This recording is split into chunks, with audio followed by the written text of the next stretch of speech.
Minneapolis High School football here on 910candy.com, as well as Eagle Communication Channel 8 in Minneapolis, as the Minneapolis Lions getting ready to do battle tonight against the Smith Center Redmen, as Minneapolis coming in tonight against the Smith Center team that has a 76-game win streak, guys. And, on paper, everything points to just a dominant that Smith Center should walk away with this. But you got a Minneapolis team that hopefully they looked at this and they said, hey, let's go out and let's see what we can do against this squad. Let's give it our best shot. We're diversified. We can run. We can pass. Let's see how we do. I think you have a squad full of young men that very much realize that they have an opportunity to get a win here tonight, and they feel confident that they can perform well. And they're going to be ready to do what they have to do in order to try to get that victory. Yeah, and I think you're right, as the Lions are just going to have to come in and play fundamentally sound football. So Scott Osherman here, Dale Leach as usual, and we've got a new color person with us tonight, Mike Farmer. Mike, welcome to the broadcast booth and welcome to Minneapolis High School football. You know, it's exciting to be here. I want to tell you guys, I think this could, like you were saying, Scott, turn into a very, very good game. The one thing I know that Minneapolis can do, if their offensive line can hold long enough, is you have a passing game. We all know that with Smith Center, there's not much of a passing game. It's going to be run and gun most of the evening. It's going to be, I think that what's going to happen that makes this one of these teams the winner is the defensive game, because just because Smith Center runs, the Minneapolis defensive line is really going to have to be on their game tonight. If they can be tough and they can stay on top of their game, they could take home a victory easily tonight if they could just play good offensive and defensive lines. One thing our coaches and players are proud of is their ability to play against the wishbone. They really have worked hard on that in the last several years, because we have 2 or 3 teams that we play every season that run the wishbone, and we have 2 coaches actually on the staff that have extensive experience with Smith Center, and so they know a little bit about the wishbone. Oh, absolutely. They've been able to really bring in some good coaching work to help the Lions in working against the wishbone offense. So I think we feel confident in that quite a bit. Well, the thing is about both of these teams is you throw away the statistics, because once you get into tournament play, it's a mind game. I'll tell you, I happen to have a relationship with the assistant coach out of Smith Center. He went to high school with him. I've known him for 40 years. Talked to him before the game, and once you get to this level, they don't count out anyone. This team is going to be ready to play, and I know Minneapolis is definitely going to be ready to play tonight. Well, as I heard Coach saying earlier, I said, yeah, the Smith Center program has a 76-game win streak, but this particular batch of kids has a 9-game win streak. And we are on about a 5 or 6 game ourselves win streak. And so you can't get overburdened by looking at this stat. Oh my gosh, the Redmen have a 76-game win streak. No, you just throw out the rule book and start all over again, because you're going to find a really, really good game tonight. And I'm just excited that you guys gave me the opportunity to come in and watch it with you. I'm going to have a lot of fun. I know it's going to be a good game tonight. Well, Mike, it's good to have you up here with us. And one of the things that I guess I look at is the fact that with our assistant coach Matt Smith being just a Smith Center grad, Smith Center quarterback for them. He's got some knowledge. They haven't changed anything at Smith Center in years. For years, yeah. So as far as that goes, Minneapolis has going to have, it's not a huge advantage, but it's going to help them. Sure. They prepared. They play well against the wishbone. That's what we'll see tonight, is a wishbone. Yeah. But one of the couple things that you're going to have to watch is probably one of the biggest one is a senior, and that's Colt Rogers. Colt Rogers is a player that, if I remember right, even as a freshman, caused us some damage. Yes, he did. Well, he was able to kind of get in on the end of the drubbing. Yeah. But sure, no doubt about it. Well, that was a Drummond, yeah. Yes. That was one of the players that their assistant coach brought to my attention was Colt, and his dad's one of the coaches for Smith Center. His expectations for his son are very, very high, and the kid's extremely fast. Not real big, but very, very fast. And I think we'll see him a lot tonight. Yeah. Crowd here tonight, a good-sized crowd for the Lions, a great crowd for Smith Center. The Smith Center brings a large community, a large part of their community with the road trip over here as Dale focuses in on that. A good crowd here, but guys, looking at the crowd, it's a great night for football, and we've got a good crowd here tonight as well as we get some playoff action. Early score, Ellis 12, El Saline nothing, as a game that's it's not one that we will play next, but it is a team that we've seen before, and that's the El Saline Cardinals, and right now they're losing to the Ellis Railers, a team that we lost to a couple years ago. We beat. Oh, we beat. You're right. Yes. Exactly. Sorry about that. We beat in the playoffs a couple years ago. The winner of tonight's game will next Friday or Saturday, whatever is determined, will travel either to Meade or St. Francis. Yeah, because the East travels west next week. Mm-hmm. I'm going to go out on a limb here, guys. I think it's going to be Meade, so we'll see. I think they're probably the better of the two. Yes. They're playing tonight too, and last I heard they had a lead. So now what's interesting, that St. Francis team is coached by Matt's brother. Yes. Matt Smith's brother, if I understand that right. So we're going to get ready for the national anthem, played by our own Minneapolis High School Lion Pep Band under the direction of Dennis Ball. As if you would just please join us at home as well as we honor our troops, not to mention just the blessings we have in this country.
Welcome back to Minneapolis here as the Lions are about 11 minutes away from tonight's kickoff.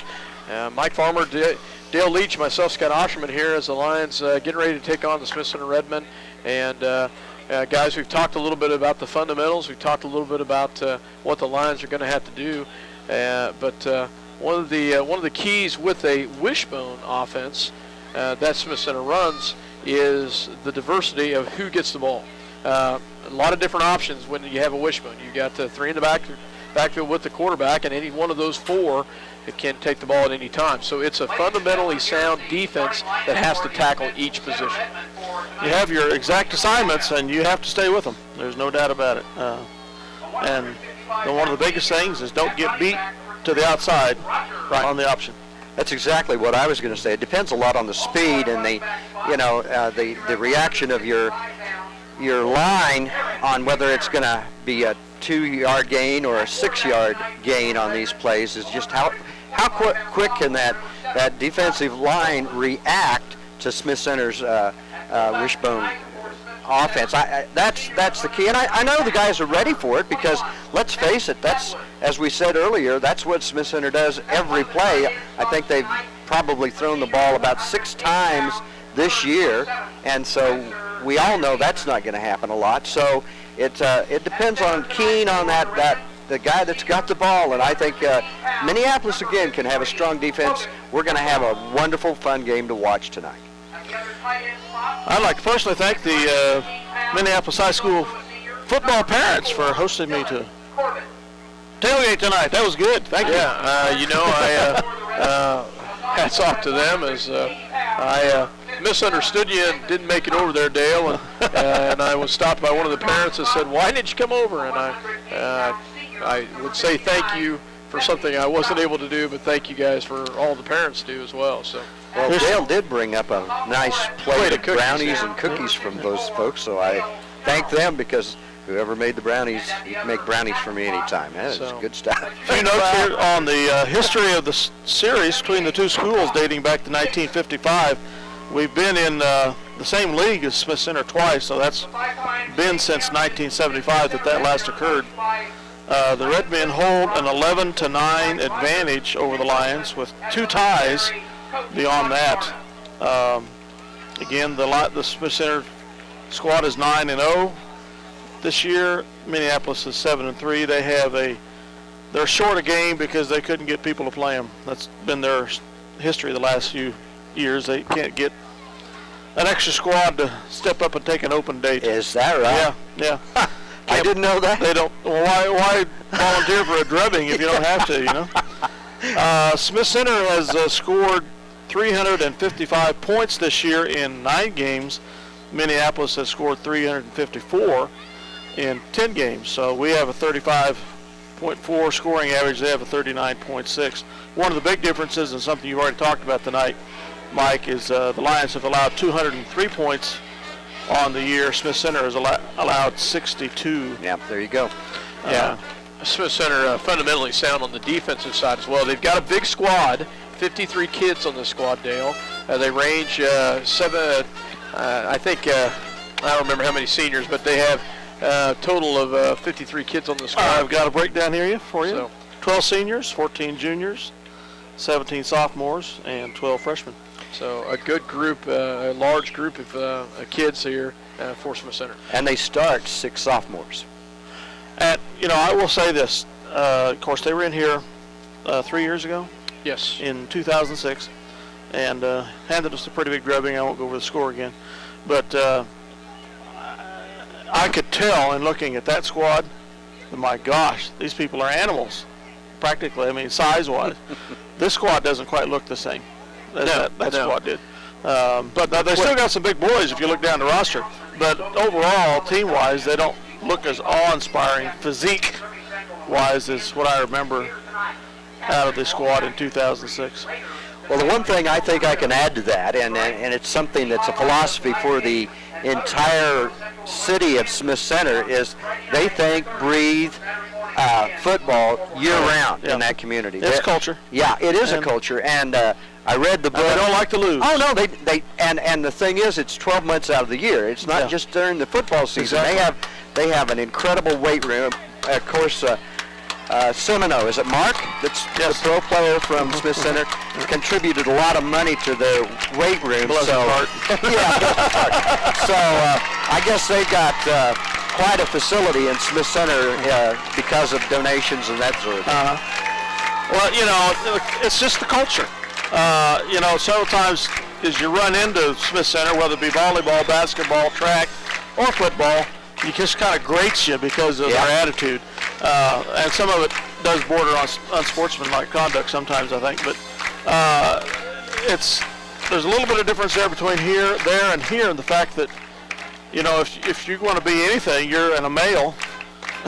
If you got any squad athletics, these talents at all, you're going to be on the team. Yeah. You're not going to be, I got to work. I want to buy a vehicle. That didn't happen. No. And unfortunately, you do see that here. And well, I'll tell you though, in Minneapolis, Kansas, you have a tradition of winning, and you got some kids tonight that are going to take it to them. And I still think this could be a very close game, and one that Minneapolis could end up winning. Again, it just depends on our defense. If those kids come off the line and hit as hard as I think they can, they could really, really give this Smith Center team a great game tonight. It would be sweet to see national news tomorrow. Smith Center Street comes in at Minneapolis, Kansas. Yep. Absolutely. So, Minneapolis Lions getting their starting lineup being announced right now. As we've talked a little bit about Minneapolis, they've got some great. Their receivers have done a great job of making some adjustments this year, guys. As they've Keegan has done a better job of seeing the field. But it helps to have Jake Eckert in the backfield as well to be able to move the ball, to be able to adjust, and you guys a little bit of diversification there. Now, what Sterling did to us the other night was they threw the ball up in the air, but they had some tall receivers. We're not going to see that really tonight. No. We're going to see a lot more smash mouth football, a lot more football just straight down, right down the gut, push, hitting the holes, and they've got some. Smith Center has got some. They've got a couple big anchors on that front line. One of them being 250 pounds, and another one being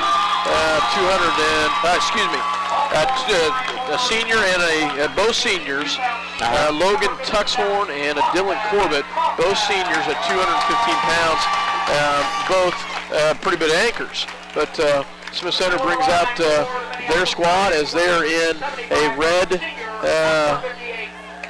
pants, white jersey, as Minneapolis in their all blue uniforms, as the Lions and the Smith Center Redmen just about 3 minutes away from tonight's matchup. One other thing about tonight is that, we've talked about the culture difference in football and athletics between Minneapolis and Smith Center, but one thing that has got to start tonight, it's just got to start, is that Minneapolis has to develop an attitude of Smith Center puts their pants on just like we do. Yeah, absolutely. Before it was the thing of, we might play them if the playoffs advance so far. Well, in the future, next 2 years anyway, they're in our district. We will play Smith Center next year and the year after, and so we have to get ready to put on our pants the same way they do in our heads and line up and play smash mouth football. You're right. Against the Smith and that's Center. what it's going to be tonight.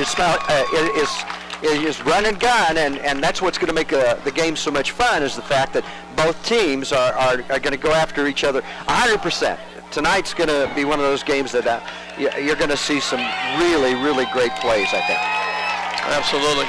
The Lions coming off the field, they're pumped, they're ready to go, and that's the excitement I like to see them coming off the field as we get ready for some action tonight against the Smith Center Redmen. Guys, you talked about it. I'll say it the same. I feel a lot better about our chances tonight than I did a few years back.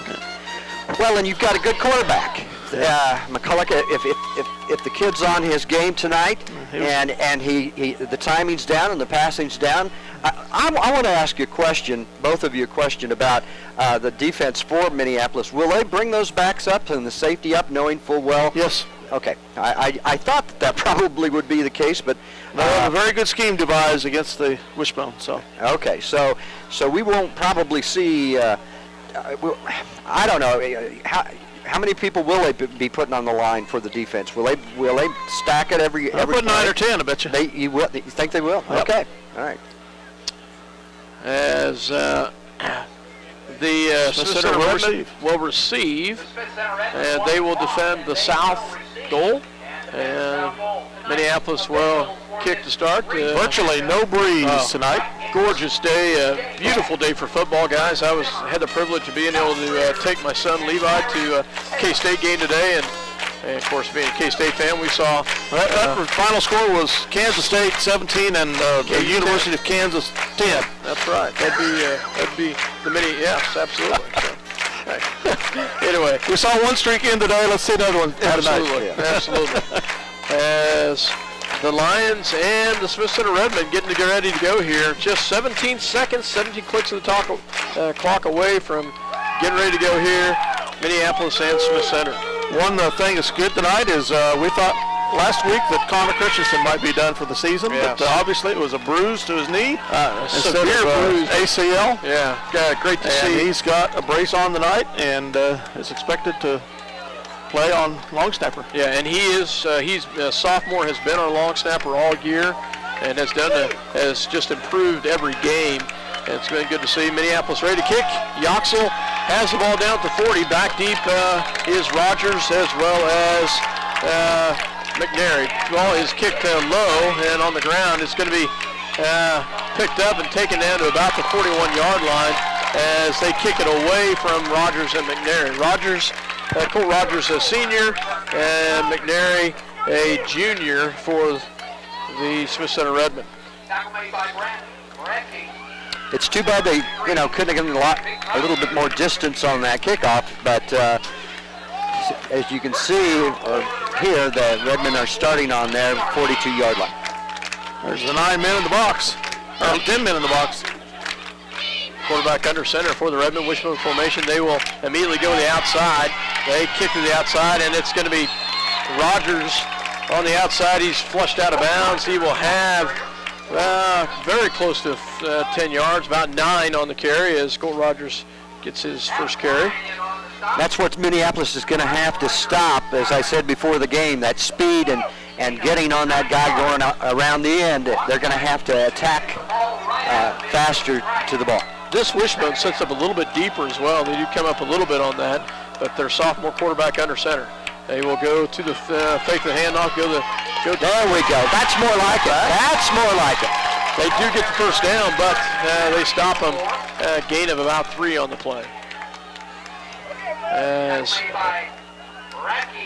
Let's see who the carrier was, guys. You'll have to help me on that, as I believe. I'm sorry, I can't tell you. Do they always use a no huddle? I don't remember. It was the fullback. Oh, there we go. There we go. Nice shot by the Lions. Great job. As the ball goes into the hands of number 21 for the Redmond, that is Matt Atwood. As Atwood, the fullback, gets about 3 yards on the carry. 2nd and 7. 11:21 to go in the quarter. Well, I answered my own question. They don't go into a no huddle all the time. Alex Hobbleman, a sophomore quarterback for the Redmond. 2nd and 7. Minneapolis tight on defense. As this time they will go right up the gut. Nice job by the Lions. They get it to Rogers. He's tackled from behind. Gain of about 7 on the play. It'll be awfully close. Looks like it is just short, about 6. Gain of 6 on the play by Colt Rogers. Now, Minneapolis has to close up those holes. That's what they've got to do. They're playing up close, but the offensive line is opening up holes, so they gotta react to that. Smith Center Redmond under center, wishbone formation for Hobbleman. This time they will go to the fullback. Fullback takes it up. Oh wow! Still gets it through the hole. I don't know how. I'm not sure how Atwood got through that and got so far in, but Atwood gets it down to about the Minneapolis 28 for a 9-yard carry right there. So 1st and 10 at the Lion 28-yard line. So big run right there. Hobbleman under center. This time they will once again go to the fullback as he will go forward for a couple yards. Yeah, they've been pretty steady with that fullback plunge the last few plays. Have. So gain of about 2 on the play. Didn't work going to the left, but it certainly did work going to the right. So if they could just continue to balance that out on the defensive line and again fill those holes so they can't run through it, we can maybe stop them right here.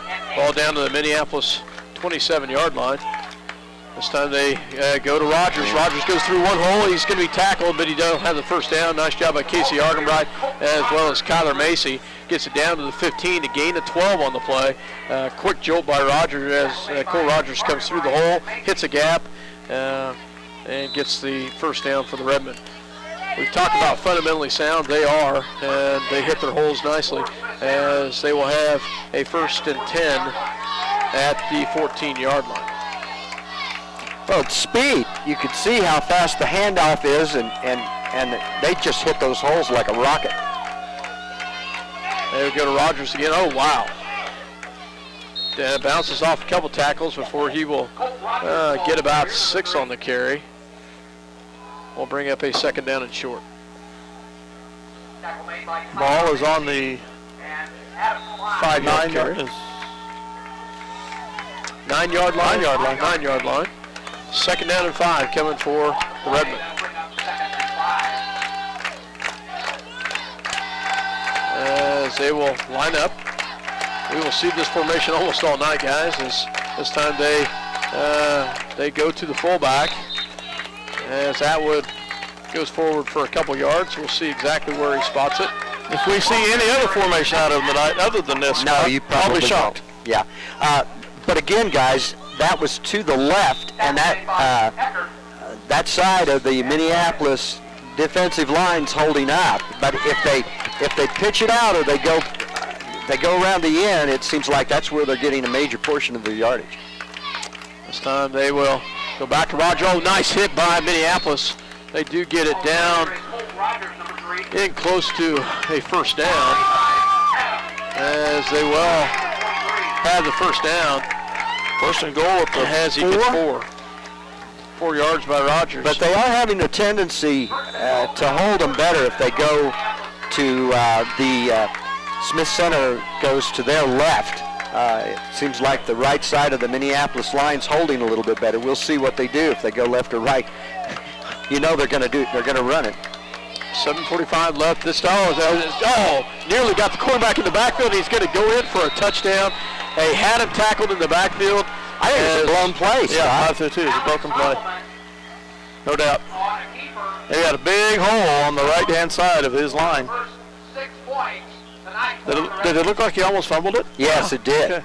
He, the defensive lineman was right on him, but he spun out of it somehow. I don't know how he did it, but that was a great play by the Minneapolis defensive line, but he just missed him. They will try to kick the extra point. Number 15, that is Gage Garcia, and he kicks it soccer style, and he gets it through. So PAT is good. They make the score 7-0 as the Smith Center Redmen strike first. We'll take a break for a word from our sponsors as Redmond leads 7-0. Ada Grain is proud to be a sponsor of Lions Sports and hope that the boys and girls have a successful season. Ada Grain believes that sports and a quality education go hand in hand, building strong bodies and minds. Bennington State Bank is proud to sponsor the Minneapolis Lions this season. They're proud to be a part of their great community and strive for excellence in their school curriculum and athletics. Bennington State Bank, your trusted hometown bank, with offices in Bennington, Minneapolis, Salina, and Wamego. Member FDIC. Welcome back as the Lions get set to receive the kickoff. Well, guys, we saw what we expected. Now all they've got to do is come up with a plan defensively to stop that running game. And nice kick there. Oh, wow. Gee, Wow. what Good a kicker. kick. Good kicker right there. That's the first time I've seen one go through the back, go through into the end zone all year, guys. That was incredible. So, and he, according to what I've got, he's a freshman. Oh, my gosh. So if I'm looking at that right, so freshman kicker, wow. Obviously no run back on that, but now we've got to see some real action on the offense to balance this out for Minneapolis. And unless I've got the wrong number, they've called a different name. Denny's called a different name from the press box, so we'll see for sure. They have one safety back. They will go to Eckert. Eckert will lose about a yard on the play as ball goes on the ground. So personally, Scott, I think these guys are gonna have to open up the game and maybe some short passes for 4 or 5 yards, quick 3-step back and hit their men, because if I read this defensive line for Smith Center as well as I think I'm going to, I don't think they're going to be able to run against them. Well, yeah, but every coach is going to test them first. Yeah, that's true. McCulloch under center, 2 in the backfield. That's Klein and Eckert. One receiver to the right, one to the left. They fake the handoff, quick pass on the There we outside. go. They go to Grayson George. Grayson will have it up to about the 27-yard line, 28-yard line. Gain of about 9 on the play. Will bring up a 3rd down. Now that was a great play. I mean, that was executed perfectly by Minneapolis. If they can continue to do that type of thing, they're going to bring this game into a 7-7 tie. We can certainly hope so. Yeah. Come the Lions again out of the huddle. They'll send Grayson George to right, Casey Ardenbright to left, Adam Klein and Jake Eckert in the backfield, Keegan McCulloch under center. 6:27 left, 7-0 Smith Center on top. This time they'll go to Eckert. Eckert will go forward to about the 30-yard line. Not a real good spot by the official there, and then he backs up a step. Yep. And I don't think they gave it to him, guys. Yeah, they Well, he made a couple yards. couple yards. Fourth and a short one. Yeah. From the, wow, that's 30-yard line. This is, I think, a critical play. I don't care how early it is in the game. Momentum can be lost on a play like this if The you don't Lions get it. either got to go for it, try to blow them offside, or pooch kick it. We'll see if And the it's Lions in in the the pooch shotgun. kick, This is shotgun pooch kick formation. position. Oh, man. This will be a pooch kick. Yeah. Yeah. And a nice one that is. Goes towards the out of bounds and will go out of bounds at about the 40. So Smith Center will start in Just good about- position right there. That's at just the about where they started the last time. 42-yard line. 42-yard line, yeah. So Well, now let's see if Minneapolis has made the adjustments they need to stop this run, and they know obviously what's coming at them. So we'll find out whether they're able to stop them this time around. 5:37 left to go in the first quarter. Smith Center on top, 7-0. Stopping a drive would be huge. Yeah, it Minneapolis certainly goes would. 3 and out. Smith Center under center. Quarterback with the quick handoff to the fullback. He actually goes to the halfback, and that's Rogers as he gets about 3 yards on the play. So I'll tell you, That amazed me because they had him right at the 42, and somehow the kid drove for another 2 or 3 yards. I thought they had him at about the 43, and it was a 4-yard gain. Smith Center line up second down and 7 here. Under center. This time they make the handoff. They go back to Rogers. There we He go. is That's stepped more up like it. on gain of about 2 on the play. We'll bring up a third down. Well, you can see already on this series, their yardage as far as advancement is shorter than it was the first series the last time that Smith Center had the ball. So here's a critical down. We got 3rd and 5. Quarterback goes under center for the Redmen. This time they will go back to Rogers. Rogers gets on the outside. They stopped him. He's going to be another good spot. They spotted the ball very well there. That will be 4th down, but 4th down and short. Yeah, they they'll will go go for for it. it. So They're going to measure. they're going to measure that. I'll tell you guys, I complained a little bit last week about our spots, and they gave him a generous spot on that one right there. It looks that way, yeah. A gain of about 5 on the play. But you noticed that they seem to be getting to the runner faster than the last series that they ran. So yeah, they will go for they'll it. go for it. They're short by about a half a yard. See, I knew what I was talking about, guys. Just listen to me. I'll tell you how it goes here. Remember, we can turn your mic off at any time. They don't call me Eagle Eye for nothing. No, I'm sorry. But this is good. This is good. They can stop them here. We'll see what happens. But they haven't been able to advance the ball like they were the first series. So they've made some adjustments that certainly indicate to me that their defense is stepping up. Smith Center will line up here, 4th down and short. 4:25 left to go in the first quarter. Smith Center on top, 7-0 here, as quarterback will go under center. Minneapolis tight in on the defensive side to try to get him. They give it right to the fullback. He will have the first down, and he just keeps going. It's amazing.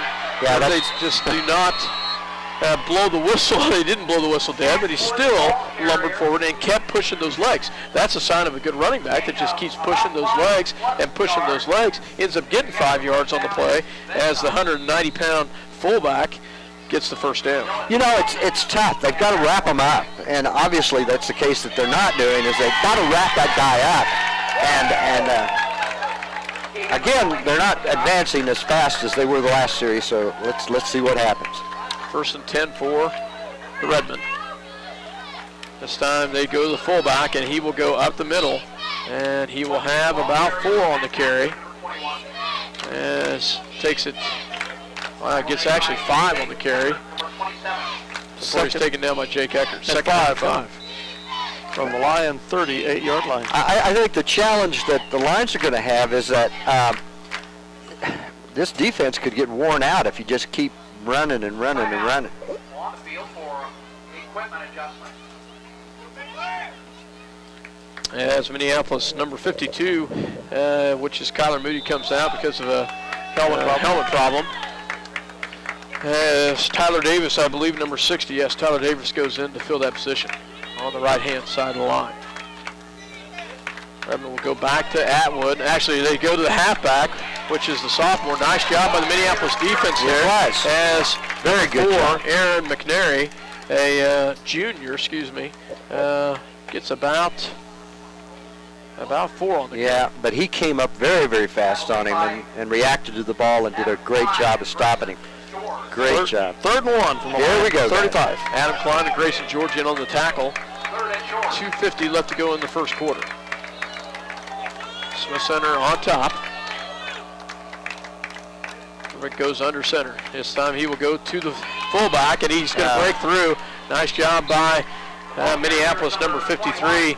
Brant Radke gets the tackle, but not before he picks up about 7 on the play. Will give the Redmen a first down.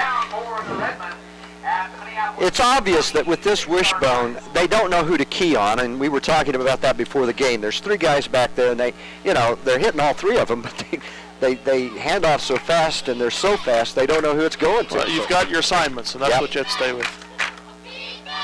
This time they will go to Colt Rogers. Rogers breaks one.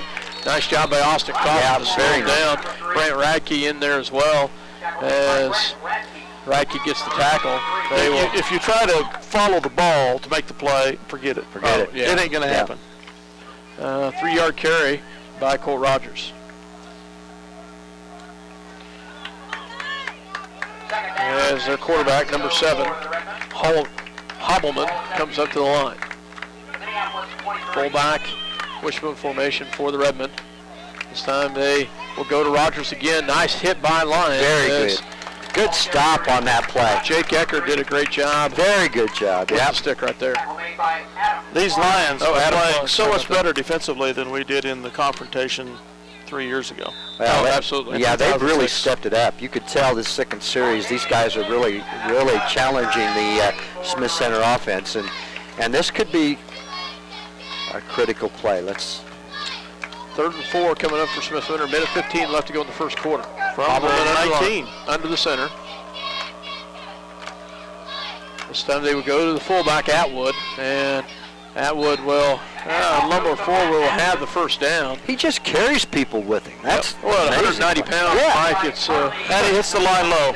Yeah, he really does. And great combination. And he keeps his legs underneath him, and just keeps driving. It's hard to stop somebody like that. As they will bring in a different player as they, the fullback Atwood goes out because of an equipment problem. They will bring in from the 14 of the Lions. Number 65, which is not 40 seconds to go in the quarter. on the list. They would go to Rogers. Rogers breaks through, and he's going to have the touchdown. Oh, ball goes through the end zone. And it is. Wow, that's a big play right there, guys. It is. Colt Rogers fumbles the ball in the end zone, goes through the end zone, and that's a touchback, and that's a big break for the Lions right there. Wow. As the play is, that's a big break That's a right there. huge break. Yep.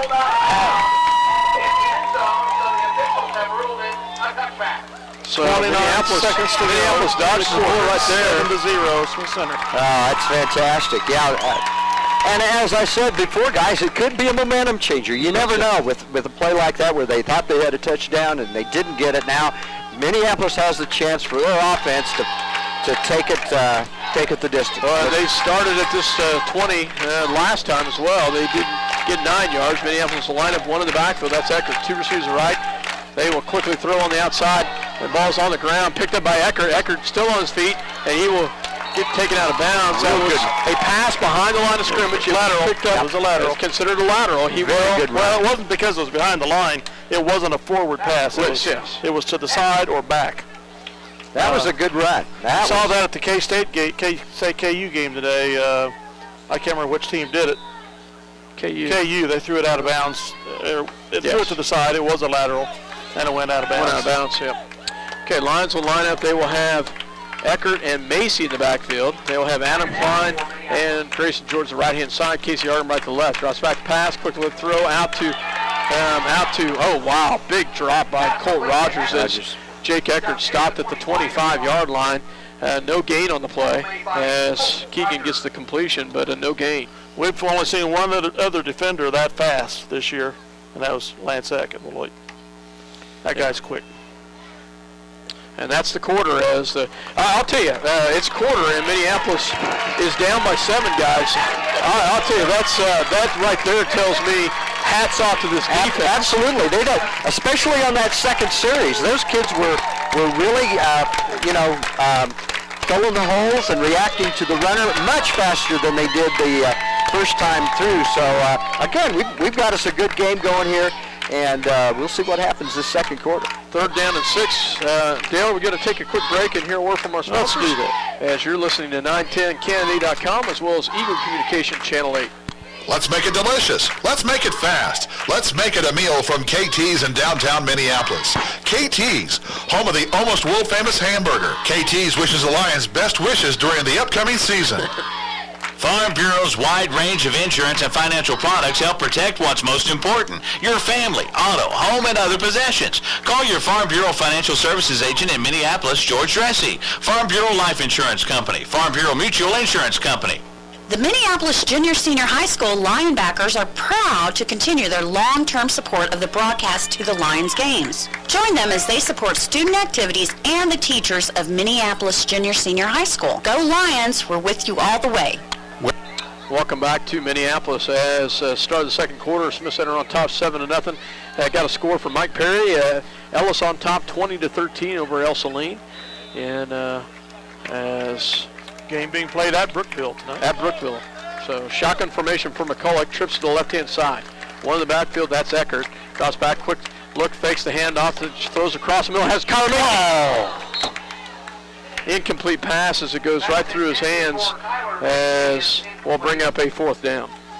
That was close. That was so close. I mean, the pass was accurate. I don't know what happened there. It just got through his hands. It There's sure nothing else did. to say. Got to watch it all the way into your body. Yeah. Now let's hope Yoxel. he gets a good kick. Yoxel will be back to punt as McCulloch had a little pressure coming at him. Yeah. On that, Yoxel standing about his 12-yard line to punt the ball. There we go. And That's much better. Much better. punt. There we go. Fair catch called, and he calls the fair catch at about the 30. Oh, wow, what a spot. Well, that's where he was when he called it. Going backwards. Not where he caught it, that's where he called it at. Their worst field position of the day so far. 35-yard line. 35-yard line. Great punt by Andrew Yoxel as Yeah, he had a good one. Smith Center will start here. Now, if the Minneapolis defense can play the same kind of series they did the last time, they're going to give them a game tonight. They really are. 7-0, Smith Center on top. Hubbleman under center for the Redmen. This time he will go to Colt Rogers on the outside. Oh, great job by Minneapolis. Nice job by Jake Eckert as they bust him back for a loss of 4 on the play. Great job by Jake Eckert to get deep in the backfield. That's the key. Make them go backwards. Don't let them go forward every time. Yep. Back at the 31. 4-yard loss. Again, they just blew through that offensive line, and that's what they're going to have to do. These kids can get some rhythm, confidence. Yeah, Hey, exactly. Well, and again, that we can momentum play with these boys. that momentum changer with the Smith Center not scoring on the last series. Hubbleman will go to the fullback, goes back to the halfback. He breaks one tackle. He's in the clear right there. Dang it, just like that, guys. And he's going to break it for a 69-yard touchdown. As just like that, we talk about a momentum breaker. He does it right there. Darn it. And that's the bad thing, guys, about playing 9 and 10 in the box is if they get past that initial surge, it's bye-bye. Yeah. See you later. You got safeties and cornerbacks that can come up and run support. But that's the only way you can play that defense is you've got to stack that many people inside. They certainly had their hands on him, but they just couldn't get him down. As he gets the big touchdown run right there as Smith Center will try to kick the extra point to make this 14-0. Good snap, good kick, and It is good. So Redmond increase the lead to 14 as they get the 10:58 mark of the half. 14-0. We'll come back after another word from our sponsors. Where do you go when you need groceries? Jeans IGA, of course. Jeans is proud to be a sponsor of Minneapolis sports and hopes that you will encourage your children to be as competitive in the classroom as they are in sports. Jeans IGA, a proud sponsor of today's game. Roth Repair has been a fixture in Minneapolis for some time now. Fixture, get it? Roth Repair can fix, replace, maintain, patch, build, remodel, and mend just about anything. The work is professional and the cost is reasonable. Roth Repair, Minneapolis. Call them today if you need something done right the first time. As we're back here in Minneapolis, as Smith Center will kick it here. And just another amazing kick right there. That is just amazing, guys. Yeah, 60 yards. Doesn't he? He has got a kick. He puts a foot into it, doesn't he? Wow. Goes through the end zone. It landed on the goal line, guys. That's about all a you can 60-yard say. kick. Just wow. So, and did you ever determine whether the kid was a freshman or? Number 15 is a freshman here. Freshman. But I have no idea. That's something else. Needless to say. Dale, go ahead and run here for a second. All right. I formation for the Lions. McCulloch under center. George to the left, two shooters to the right. See, it's Zargan right to the left. Pass to him. Perfectly. He gets by one tackle. Minneapolis first down. All right. Down to the night, exactly. Taken down by two Smith Center defenders at the 31-yard line of the Lions. Have moved the chains for the Lions. He got by Colt Rogers on that, and Colt's a really fast player, so he went one way, Rogers went the other, and he got him a first down. So. Great job, Minneapolis, as they get the pass out there to Argabright on the left-hand side for Minneapolis first down. First one of the night, guys, as they will line up in a shotgun formation, trips to the right. One in the backfield, and that's Eckert. Fakes the handoff. Cross back, throws across the middle, has Casey Argabright again, and breaks another tackle. He's got another first down, and he breaks it. Nice job, Casey Argabright, as he gets just to the marker. They spotted a 10-yard completion, but it is a completion, needless to say, for a Minneapolis first down. And if he gets into that rhythm, and they've got to give him some space, if he just continues to throw those, that'll open up the run. Which it opens up the run. Good point right there, Dale. Is you throw like that, you open up the run right there. 14-0, Smith Center on top. 10:26 left to go in the second quarter.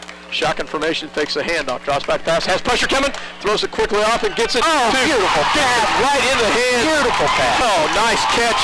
Anderson, Grayson George right there. A 8-yard completion, but that one threaded the needle right there as they get an 8-yard completion right there. Nice job, Lions. On the 49-yard line of the Lions. Well, he's been throwing those like a bullet. It's just very impressive. 4 years of experience. This is his fourth playoff. This kid is good as a quarterback. If he can just keep it going now, this is going to be a critical play here right now. Trips to the left-hand side, one to the left, Ecker in the backfield. They fake the handoff, have pressure coming, steps out of the pocket, rolls the outside, throws across, has a receiver, that's Casey Argabright. He will have the first down. Nice job, Casey Argabright, as Keegan McCulloch did a great job flushing out of the pocket right there for the 7-yard completion. Nice job. Go ahead. Quarterback had to scramble. Territory. First time as we are in to the 42-yard line of the Redmond. Minneapolis, Keegan McCulloch did a great job. He had some pressure in the backfield, stepped up. I talked about it earlier. Stepped up, out of the pocket, rolls the right-hand side, finds Casey Argabright for the first down. To the left, to the right. Shotgun formation for McCulloch. Takes the handoff, has pressure coming again, throws it up top. Misread right there as he had to quickly get it off as incomplete pass. He goes towards Grayson George, but had some pressure coming on the backside. He had to get rid of it. There was no question about it, and he obviously didn't lose any yardage on that, which was a good thing.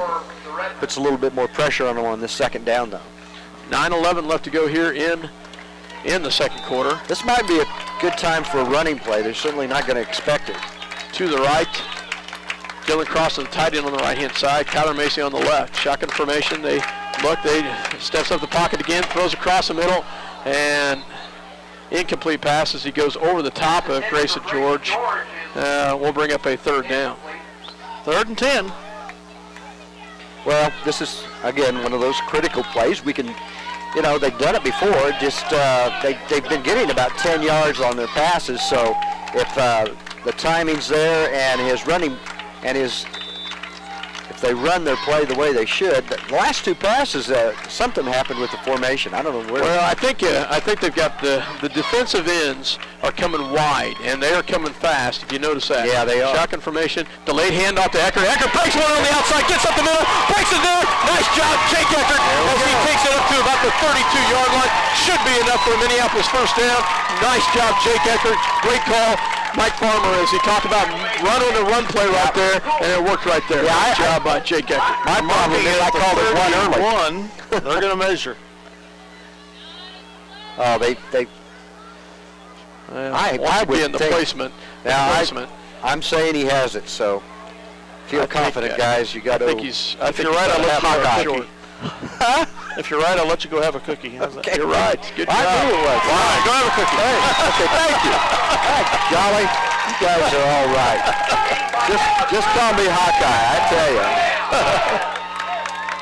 But again, it's all about rhythm and timing. These guys seem to have it down on this series. I'm feeling good about this. This is they're calling the right plays, and we'll see what happens on this series. But this is important. These next 4 downs are very important right here. Ball on the 32-yard line. They have 2 in the backfield. That's Macy and Eckert. Shotgun, they drop back. They quickly look on the outside. They throw out to the top. Has Grayson George in the end zone. Touchdown, Lions! Nice job, Minneapolis, as they get the strike. The 32-yard touchdown completion. Great job by Keegan McCulloch to Grayson George going through the end zone. That was absolutely perfect. I mean, you couldn't. He was wide open. Wide open. That was an absolutely beautiful pass right there, guys. As Grayson did a great job of running the pattern, and Keegan McCulloch just did a great job of hitting him. We really need this field goal. Extra point kick is up, and it is good. Good. Nice job by Andrew Yoxel as the sophomore says, hey, I can kick it too. Nice job, Lions, as they get on the board 14-7 here in the second quarter. Nice job, Minneapolis. Redman, you have awakened the sleeping giant here, I think. If I can have a word for him. Here's more sponsors. It's fast, it's furious, and it's fun. It's Minneapolis Raceway. Minneapolis Raceway has brought you exciting races to Central Kansas and will continue the tradition. Minneapolis Raceway will give you and your family some of the most exciting races ever seen. Go Lions! Todd and Shelley Wilson and Wilson Shields Funeral Home offer affordability and dignity. They know that the Minneapolis Lions will have a great season and want to wish them the best. Wilson Shields Funeral Home. Our family serving your family. Welcome back to Lion Country Stadium in Minneapolis. 14-7. The score, the Redmen lead with 8:31 to go in the first half. You heard it, folks, 14-7. Yeah, nice job, Minneapolis Lions, as they do a great job of driving the field right there. Yoxel to kick, and this one is kicked. Nice job by Yoxel. Takes it all the way back towards Rogers. Oh, get it go out of bounds at the 2-yard line. If they want it. Wow. Wow, and I'm sure they'll take it at the 35. Wow. That was very close to staying in bounds and just rolled out of bounds at about the 2-yard line. And well, there is one good thing about it. They're going to make him kick it again. So, I'll be darned. Take the 5 yards back and make him kick it again. I was going to say that it was probably a good thing because their field position wasn't as good as the 42, which they've in the first quarter they started 2 of their series on the 42-yard line. So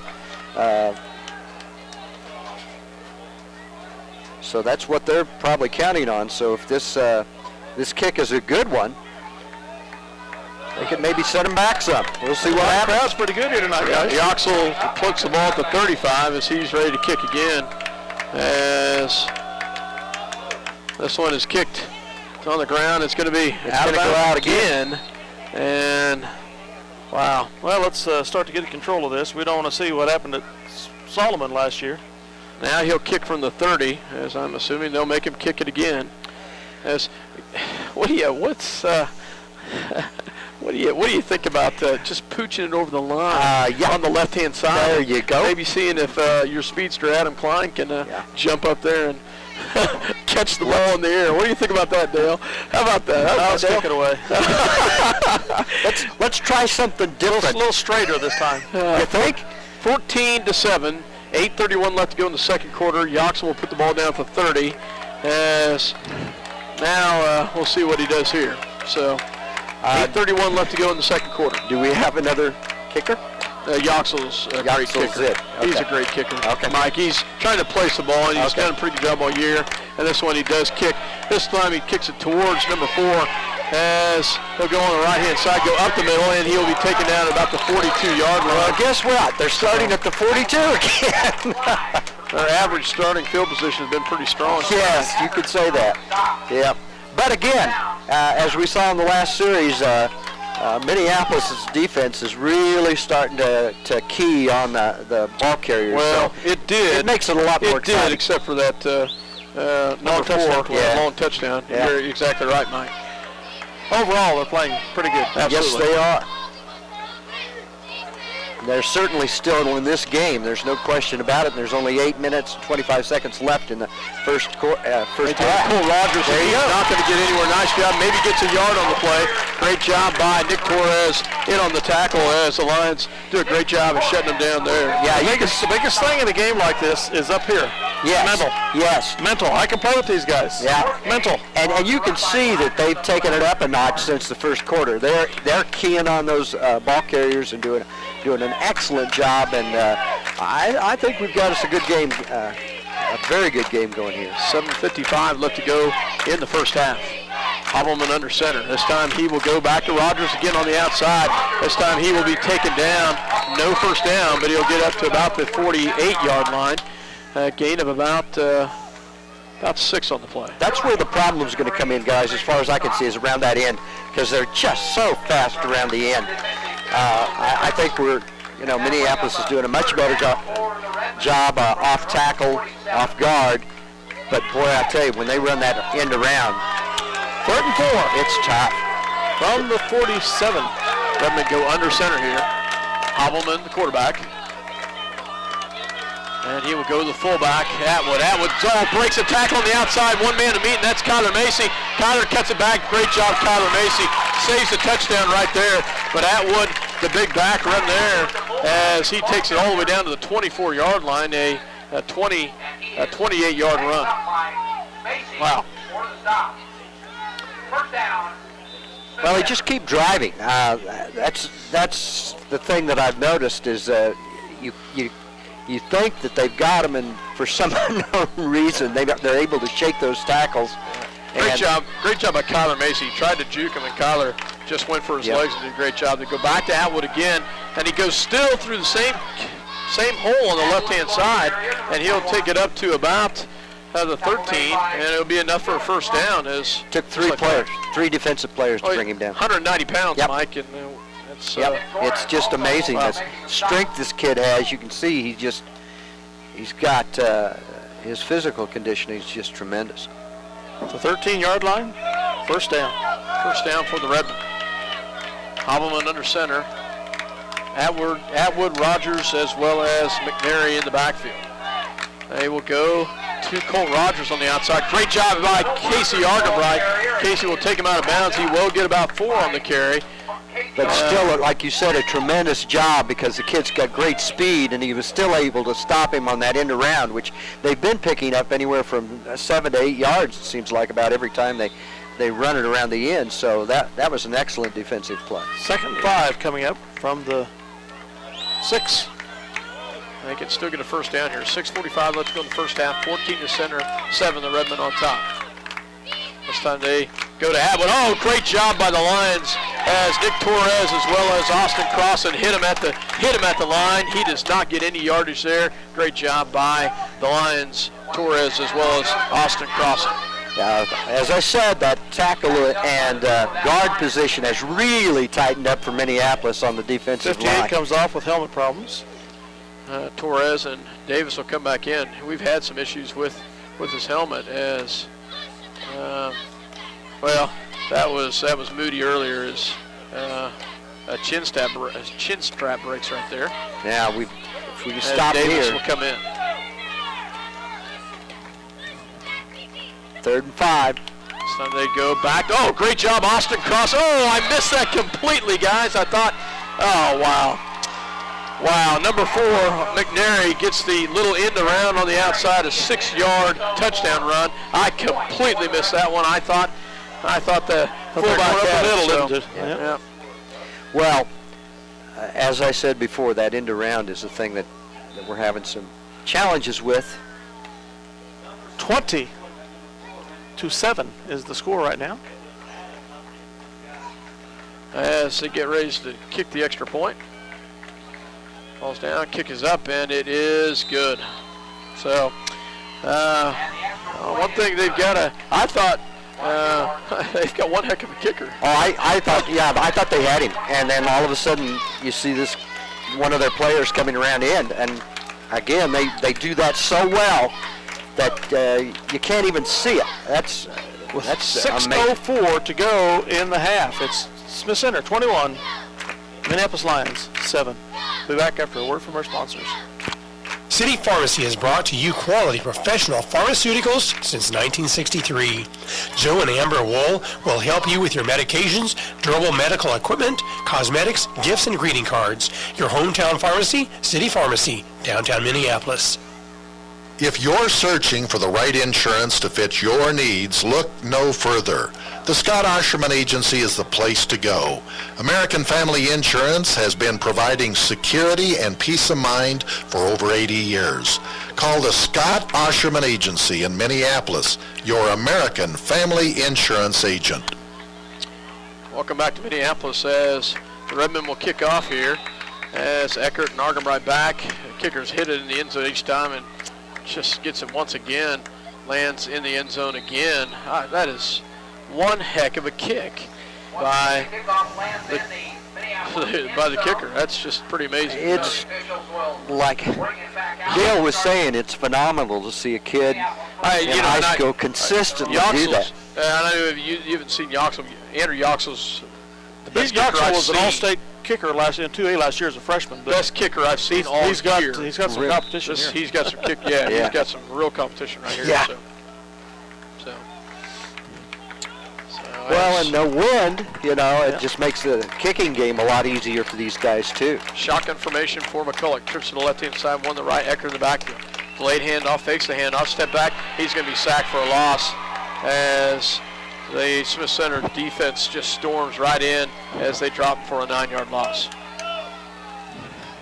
McCulloch gets swarmed in the Minneapolis backfield by 2-yard loss back to the 18. Oh, just a 2-yard loss? Mm-hmm. No, I'm sorry. You're right. It was back to the 13, 7-yard loss. 7-yard loss. 24, leading the Redmen. So as the Lions will come back, Eckert in the backfield. Casey Argenbright on the left-hand side. Fakes the handoff, steps up the pocket, throws up to Grayson George, has him on the outside. Great catch by Grayson as he takes the hit after about a 12-yard completion. A great catch by Grayson George. He's hit hard, but a great catch by Grayson. Brings the ball to the 27-yard line of Minneapolis. It looks as though, and I'm hoping this is the case, McCulloch has still got his rhythm and his the passing game still down because he's going to need it, and his receivers are on that series where they should be. So, they've got a good chance of making. We'd sure like to see them make another touchdown. Let's say that much. We've got 4:44 left in this half. 3rd and 3. Shotgun formation for McCulloch. Delayed handoff to Eckert, and Eckert gets. They saw that coming. Yeah, they did. 3rd down as Eckert gets hit in the backfield for a loss, and Minneapolis will have to punt the ball. Good defensive play. Wow. Loss of about 3 on the play. 4th and 7 coming up from the Lion 23.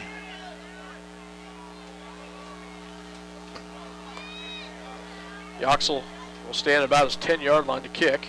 Good snap. And Good kick, but it's returnable by Rogers at about the 40-yard line. Oh, wow, nice job by Rogers as he breaks one out right there. Still on his feet. Great job by Kyler Moody as he chases him down. But Rogers gets it all the way out to the Minneapolis 47-yard line. As about a 17-yard return. Great job by Moody, but I'm not sure who he left in his tracks back here. But it was quite a juke move, wasn't it? I mean, he was there 1 second and then gone the next. 3:54 to go in the half. Got to tell you, Rogers is fast, small and fast. Smith Center will go under center in Minneapolis territory, their best starting position, as they will go to the fullback, and fullback will take it nowhere. Great defense nice job on that by the Lions. A yard, give him a yard on that. Again, the defensive line in the middle is tightening up. The problem they're having is the end arounds.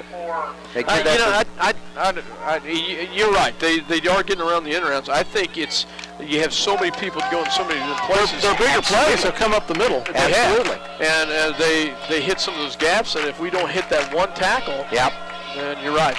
This time they pitched the outside.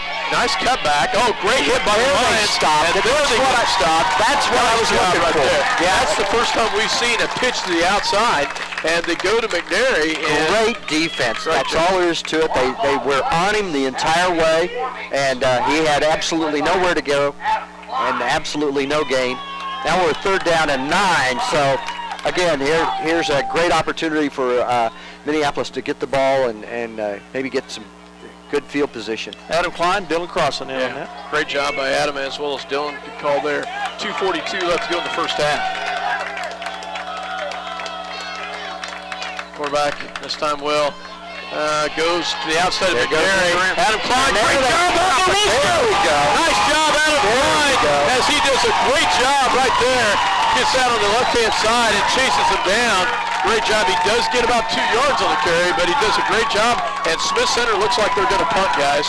Great defense. Great stop by the Lion defense. Yes, it was. And again, picked it up early, knew what they were going to do, knew where they were going to go, and picked up their assignments. And they gained up about a yard or two on that. Got about 2 yards on that. As you got to watch the fake. Yeah, you got to watch that. You never know. Nobody's back for the Lions. As it doesn't look like anybody's going back, and they call a timeout. So calls timeout. They said, well, if you're not going to send anybody back, we'll have to think about this. Yeah, because they had everyone up like it was probably going to be a direct snap to Rogers, and nobody went back to line defense. Smith Center calls a timeout with a minute 49 left to go in the first half. 21-7, Smith Center on top. At Robertson Monument, they believe that supporting community activities are very important. That's why they're sponsors of Lions Sports. Minneapolis is a great town to live in, and Robertson Monument hopes you make it to as many games as possible. Bennett Autoplex supports the Minneapolis Lions. At Bennett Autoplex, Salina, you'll find a small-town family atmosphere with great prices on new and used cars, new GMC trucks and SUVs. Serving their customers since 1957, Bennett Autoplex, Salina. Welcome back to Minneapolis as Smith Center will line up. This time they put a little bit different formation. They have one back to punt, but I'm still looking at the fake here on 4th and 7. Nobody back for the Lions. It is a direct snap to the punter, and he will get a good punt there. And it'll go into the end zone, and we'll bring it out to the 20. Oh, my goodness, it does get the end zone, though. Thank goodness. That was a heck of a punt, though. Just barely. That sucker died at about the 2 yards and then just barely rolled in the end zone. Basically, we were gambling there that we were going to make them punt instead of doing a fake, and that they would not be able to kick it without it going into the end zone, and the gamble paid off. Minneapolis will start at their own 20-yard line here with a minute 40 left, 21-7. Smith Center on top. Well, guys, they've got to open it up. We've got plenty of time for score with a minute 40 left. So the right things happen for sure. Yep. Adam Klein and Ecker in the backfield. Shotgun formation for the Lions. Fakes the handoff. Drops back. Throws up top. Grayson George has room. Oh, great job, Grayson. A great catch right there as he gets the 43-yard completion, 23-yard completion. Sorry about that. What a hit it was as Grayson takes a huge hit, but a great catch by Grayson George. Almost had his head taken off, but he hung on to that ball. And that ball was perfectly thrown, too. To the 43-yard line of the Lions. Move the chains, first and 10, 1:30 to go here in the half. First down for the Lions. Great catch right there. And that was just a sweet pass right there. As a little confusion in the setup. Confusion there. McCulloch in a shotgun. Quick set. Has some pressure coming. Throws. Oh my goodness! I thought it was going to be intercepted right there. That was very close right there. The other way. Could have gone the other way as the big guy, number 56, had a hand on it. Number 53. Logan Tuxhorn, a kid I talked about earlier in the pregame, 215-pound, about had an early Christmas present. Yes, he did. So incomplete pass, bring up a second down and 10. How many timeouts we have left? Should have two with 1:14. Had a burn a timeout earlier. So. Well, they've got great field position, and again, plenty of time left if they get some yardage. Pressure coming at Keegan. They still have another one. They get to Dylan crossing, and great catch by Dylan as he will have about the 5-yard completion. He had to juggle that ball and hang on to it, bring it out of bounds. Tackle made by Alex Hobelman, number 7. Brings us to the 48 of Minneapolis. Gets the 5-yard completion there. We'll bring up a third down and 5 with 1:08. Gain of about 5 yards on out of bounds, stops the clock, so no timeout needed. Well, this is going to be obvious, guys, but, you know, they really, really need this first down to keep have an opportunity to score in this second half. Shotgun formation from McCulloch. Looks at the fake, drops back the pass, steps into the pocket. He's going to run with it. He's got a little bit of running room, cuts it up. Nice job by Keegan McCulloch. He'll have the first down. And not sure what happened there. Did he tackle Casey Argenbright? Yeah, I was wondering what was going on there too. A great run that takes all the way down as he gets about, they call timeout, but a great run by Keegan as he gets about a 12-yard run. Next to the 41-yard line of the Smith Center Redmen for the first down. The Lions call timeout. 58 seconds. I'm going to back up for a second. I don't know if you guys saw that or not, but I did. I don't. What was the tackle made by Smith Center on Casey Argenbright? Yeah, that one I can't quite figure out. I'm with you. I don't know what he was doing other than maybe trying to take him out of the game because he hit him real high and real hard. 58 seconds left in the first half. 21-7. Smith Center with the lead. Minneapolis in Smith Center territory at the 40-yard line.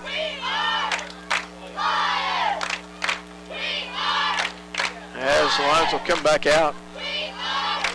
They'll come back out with their receiver package as they will have Casey Argenbright and Grayson George on the left. Kyler Macy on the right, Casey Argenbright and Grayson on the left. Dylan Crossan tied in on the left-hand side. Eckert in the backfield with McCulloch in a shotgun. Down and out is what I'm calling on this. Cross back, has some pressure coming, steps up, throws it across, and slips on the grass is Casey Argenbright. Ball was a little low and would have been hard to catch anyway. Yeah, he had a lot of pressure being put on him. There's no question. Ton of pressure coming by Smith Center. Their interior four is just pushing as hard as they can. They're bull rushing like I can't believe for a high school team. That offensive line has their work cut out for them. But they've been doing a great job, I think. Overall, they really have been doing a super job of keeping them away from your quarterback. And 54 seconds left, same formation with the prior play. Shotgun for McCulloch, draws back, quick pass on the outside to Casey Argenbright. Casey will go the outside, he'll be tackled. No gain on the play. Lions take another timeout.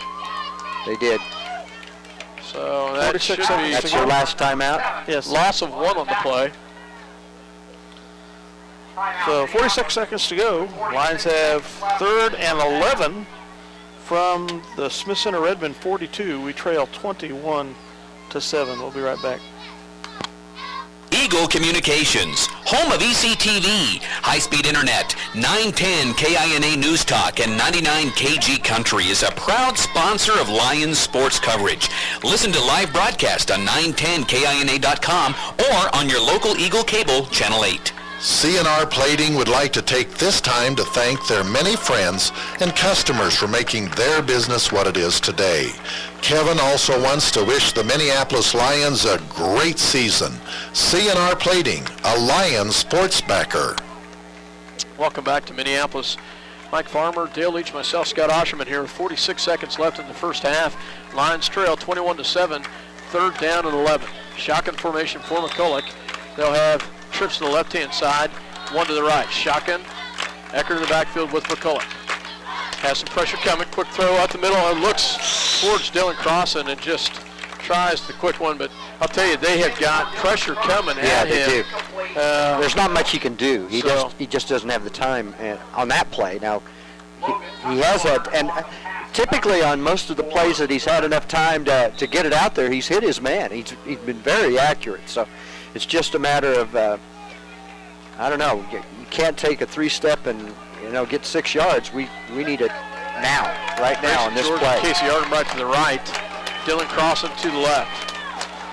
Kyler Macy on the left-hand side. Shotgun formation. Eckert in the backfield. Cross back, looks to pass. Steps up, throws it up. It's going to be intercepted, and it's going to be taken out. He got hit. As he threw it. Casey Ardenbright puts on the defense side. It's intercepted by number 6. It was a wounded duck up there. It was quacking. 36 seconds to go. Swiss Center takes over from their 41-yard line. Casey Ardenbright did a great job of sealing up the tackle, but Keegan got hit just as he threw it. Threw up a lob right there. Not much you can do right there. Interception of the year.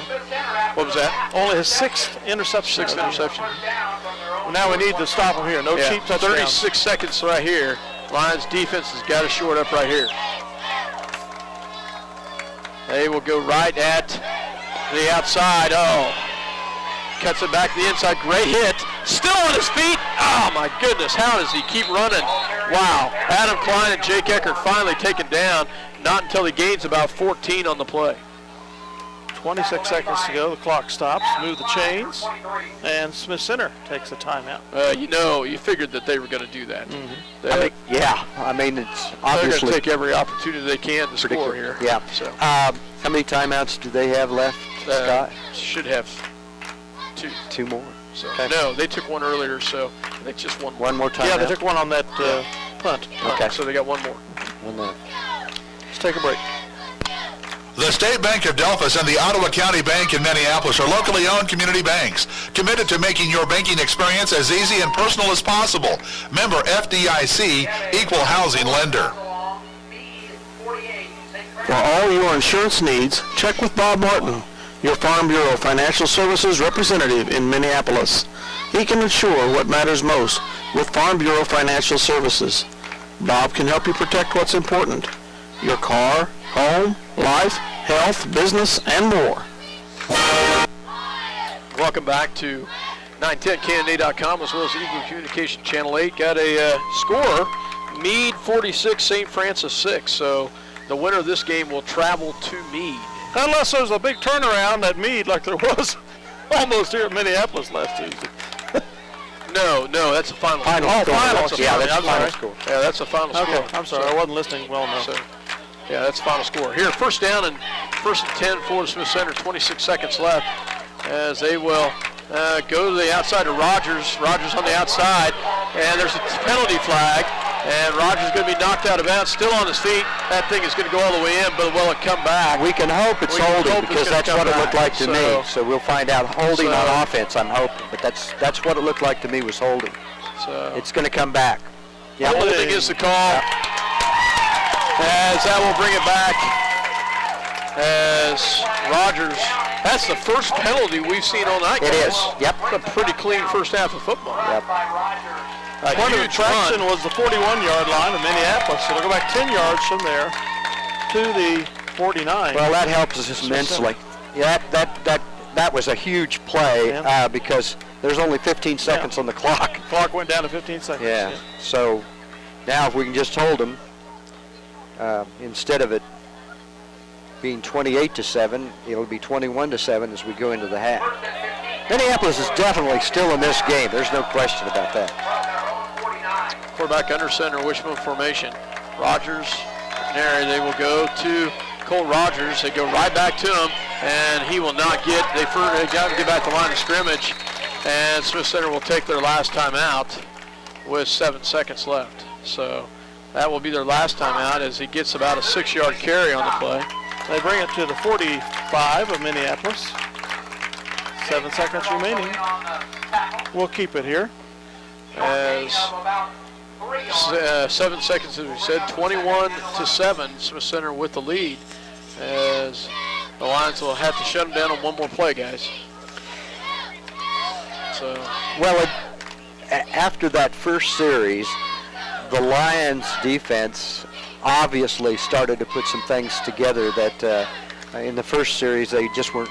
I would also go a little beyond that. I would say the second series. Second series. You know, they marched it down. I mean, in neither one of those first series did they get many big plays. No. But they were able to consistently march it down the field, and then they fortunately fumbled it through the end zone. Yeah. And from then on, our defense started playing a lot better. Yeah, that was a big play right there, fumbling it through the end zone. I guess the only comment I would make on that, Dale, is in that second series, their runs, as far as the runs, total yardage, average yardage per run in the second series was down from the first series. Probably so. Yeah, you could see they consistently marched it down the field nonetheless. Yeah.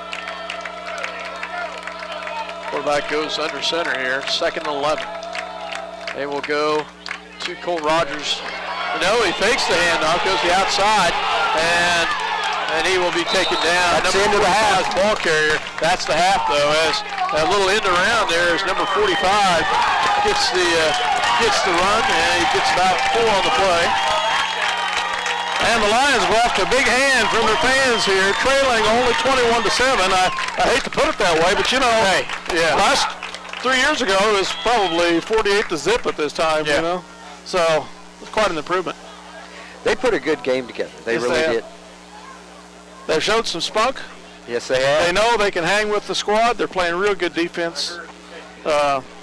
21-7, I'll take it at this one. I'd like to score another touchdown, but we'll take it at this one. Well, yeah, and the thing is with that passing game, if they keep that going, second half, if they could open it up a little bit more, this, again, there's still a game to play. There's, they're only 2 touchdowns ahead, and for us to say that, and this game is... the Lions will receive to start the second half. It's great. We'll listen to some Martin music here, and while Scott figures out some stats, we'll be back. Through some stats, and we will talk a little bit about the second half. At 7:39 mark in the first quarter, Smith Center Redmond start, and they get the 4-yard touchdown run by the quarterback after a muffed handoff. He kind of fumbled around with it, dances in for the end zone, gets the touchdown. They kick the extra point, makes the score 7-0. Stays that way until the 10:58 mark in the second quarter, when they had their big play of the night, and that was a 69-yard run, basically up the gut by number 4, which is McNary, a junior for them, and he runs 69 yards and gets the touchdown to make the score. PAT kick was good, makes the score 14-0. But Minneapolis did a great job at that point answering on the next drive, Dale, as they marched the ball down the field, mainly on passing. 80 yards. Yeah, you're right, 80 yards because they had kicked it through the end zone numerous times. But 80-yard drive, we take it down, a 32-yard strike from Keegan McCulloch to Grayson George for the touchdown. PAT kick is good. At the 8:31 mark, Minneapolis has a 14-7 trails at that point. Smith Center does turn around. They drive the ball again in their next possession as they take it down at the 6:04 mark. A 6-yard touchdown run by, once again, McNary as he gets the touchdown. PAT kick is good, and that makes the score 21-0. But a couple interesting things here as we run through some stats. Smith Center 36 rushes for 244 yards, but really their big one was the 69-yard run right there. Minneapolis, I felt, did a pretty good job stopping the run, other than the 5 yards here, 4 yards there. They've got to do some adjusting to shore that up, but I felt like they did a pretty decent job. Yeah, this offense has the experience, the power, the size, the speed to do that. You're hardly ever going to shut that down series after series after series. What you have to hope for is to be able to do that once or twice during the half or quarter and get some momentum out of that yourself and then move the ball. Our problem really is we haven't been able consistent on moving the ball throughout the half, and that one drive of 80 yards was great. We had another series where we moved it about 30 or 40 yards. But we need more consistency in that if we're going to have any hope at all of pulling this game out. Plus, the defense, as well as they played in the first half, has to get even better. I believe the Smith Center Redmen have received the message. The Minneapolis Lions are here to play. Oh, yeah, absolutely. Interesting stat Mike Perry brought to us is Smith Center Redmen punted for only the 9th time all year when they punted the ball to us in the second quarter, and that was pretty impressive stat right there, is the fact that we held them, made them punt, so nice job by the Lions. Stats-wise for the Lions, as 7 rushes for 17 yards, not a lot on the ground. They're very fundamentally sound Smith Center defense. But from the air, Minneapolis did a great job. 11 for 16, Dale, 116 yards and 1 interception for Keegan McCulloch. The 1 interception came after being hit hard as he threw the ball. And other than that, you probably wouldn't have had an interception there. Grayson George has 5 catches for 84 yards. Casey Ardenbright has 4 catches for 26. And Dylan Crossan has 1 for 5. So nice job by the Lions. One of the biggest hurts for our offense at this point is that our running game has not been able to get going, and that has pretty much allowed the defensive linemen, especially for Smith Center, to just lay their ears back and do a head-on pass rush. Yes, but, and the Smith Center defensive ends have been huge at getting into the pocket and making Keegan step up, and just really not getting much time at all. So, but Minneapolis does, I think, a pretty darn good job, and I'm sure that Coach Mick will make some adjustments at the half, and I'm sure Coach Bartow as well. Oh, yes. But he hasn't gotten to be 76-0 without making some adjustments. But Minneapolis just trails by 2 touchdowns here at halftime, as Smith Center and the Lions 21-7. Let's talk some team stats here as we get ready to go for the second half. In the playoff history for the Lions, this is our 14th game overall, the 4th year in a row we've been in the playoffs. Coming into tonight, we held a 5 wins versus 8 record loss. Played one overtime game, scoring 294 points compared to our opponent's 496. This year's been pretty successful for the Lions overall compared to some of the more successful teams here in the past 10 years that we've been bringing these broadcasts. Most points scored, as I said so far coming into this tonight, was 354. That matched the most points scored ever by another Lion squad in this past decade of 354, also by the 2014. That team finished the season at 7-3 with a playoff loss, and the Lions were 7-3 coming into tonight. So we obviously have eclipsed that now by 7 points. This team is the 7th most in the decade, allowing 203 points coming in. The best records by the squads in these decades was 8-3 in 2001, 8-4 in 2007, and we've had a 7-3 record in 2003, 2004, and so far tonight.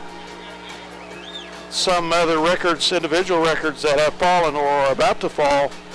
Rushing TDs for a season was held by 20 by Jake Eckert. It's been tied, by Ryan Mortimer. It has been tied by Jake Eckert before coming into this evening, and it's still tied at this point. Rushing touchdowns? Most yards rushing in a season is held by Ryan Mortimer with 1,548 yards.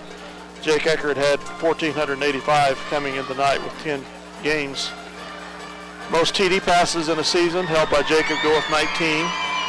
Keegan McCulloch now has 17 with his one tonight. TD receptions in a season, 11 held by Kyle Lomberger. Casey Argenbright has 7 coming into tonight. Most PAT kicks a game in a career, 56 held by Howard the Toe Coatney. Andrew Yoxel has 55 now. That's career. That's career. So that's a sophomore. Yep. So. And new scoring records in 2009. Most TDs in a season, 24 held by Jake Eckert. Used to be 22 held by Kyle Lomberger. Most points scored in a season, also new, 146 by Jake Eckert. Broke the record of 136 held by Kyle Lomberger. The all-purpose yardage has not been broken yet for a season. That's 2,220 held by Kyle Lomberger. Coming into the night, Jake Eckert had 2,029. So several being broken tonight. Several have been already. We shall have to see what goes on for the rest of the evening. So, but overall, the Lions did a great job. I felt like adjusting. If you take away that 69-yard touchdown run. Granted, Smith Center fumbled the ball through the end zone. That would have been a touchdown. He had scored and fumbled the ball through the end zone. So a couple breaks have gone our way, but Minneapolis overall just trailing by 14. They, I'm sure, have made some adjustments, and I still like our chances. Another big stat is we haven't turned the ball over to him. Yeah, that's very good. Huge stat. Very good. Huge stat. Scott, one of the things too, they had a touchdown called back because of holding, so they would have had 2 scores there had they not called that holding call back. So, yeah, there's no question about it that Minneapolis has got a great opportunity here. They've got a super passing game, so if they can put that together with some good runs, some draw plays, who knows? And that if the defense holds, which is key, obviously, against Smith Center's running plays, we could see an excellent, well, we've already seen a great first half as far as I'm concerned. It's been a super football game. Smith Center's kickers kind of amazed me, as it will. We'll see what happens. One of the things I'll ask you both about adjustments that need to be made, I think the big one for the Lions is the offensive line. Just giving Keegan a little bit more protection in the pocket, and maybe in tune that would also free up some run. What are your keys to the second half for the Lions? Better running game to supplement the offense. The defense, step it up. Yeah, I agree with Dale. It's one of those things where if they can, my key is that the offensive line for Minneapolis, if those guys can give McCulloch more opportunities to throw the ball and hold that defense back just a little bit longer, with his throwing arm, his accuracy, and his receivers, they can really put some scores. So I'm saying the offensive line has to step it up, hold the defense back just a little longer to give him the opportunity to throw the ball, because the kid has a great arm. He's got some super receivers. He's just had maybe 2 or 3 seconds. If he only had 2 or 3 seconds more time to spot his receivers, they could certainly turn the game around. So that's what I'm saying. The offensive line for Minneapolis holding the defense. I said we didn't have any turnovers in the first half. We did have one. We had the interception, but it was inconsequential, basically. We have a Big 12 halftime score to pass along. As Norman, Oklahoma, Nebraska 7, the Sooners 0. Wow. That's not in Norman. That's in actually. Just announced that the Nebraska's Lincoln, on top at 7-0 over Oklahoma. That is in Lincoln, not in Norman. So, but Minneapolis and Smith Center about ready to do battle in the second half as the Lions see what adjustments they've made and what they will do to get prepared to stop this Redmond run game. An interesting stat, guys. Smith Center did not pass the ball in the first half. Well, we didn't anticipate that happening, did we? No. You know, because I said it was going to be an all-passing game for Smith Center, and of course. But if the game gets tied here, guys, watch them try to sneak one or two of those in there. Yeah. Well, last year Throw us off. in the championship game, Smith Center passed one time for a touchdown. So that was. They can do it. And they've completed 4 passes this year. 2 of those have been for touchdowns. Yeah. A lot of times they'll throw to the tight end. That's a prime pass recipient out of the Wishbone is the tight end. No doubt about it.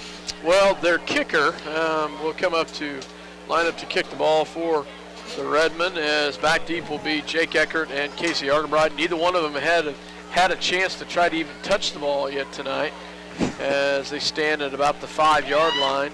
I'm going to go out on a limb and say he kicks it into the end zone. Now, I might be wrong. You're a real gambler, Farmer. Riverboat gambler. Yeah, that's me. You know, kid's phenomenal. I have never seen a high school kicker kick like that. So here we go, guys. And the Smith Center will kick, and it is kicked towards Jake Eckert, and it will be into the end zone. Guys, I forgot to get my stat sheet ready for the second half, so I'll let you guys talk for a minute as I get my stat sheet ready. Okay, and the Lions get ready to take over here. 1st and 20. Well, we're going to see if they're able to hold that defensive line so McCullough can have it a little extra time. I don't know. I haven't seen Minneapolis put the running game together, so I'm going to say they're going to have to start opening it up the second half quite a bit, but here we go. And immediately they go with a quick pass to Grayson George to the 27-yard line. If they can continue to do that, like I said, those little 3-step back and a 5 or 6 yard gain, and consistently keep on that game and run it occasionally, obviously. Again, they're right back in this, guys. 2nd and 3 for the Lions. McCullough in a shotgun. 2 receivers to the right, 1 to the left. Tight end is Dylan Crossan, fakes the hand, now steps up the pocket, throws, and almost caught by Casey Argenbright.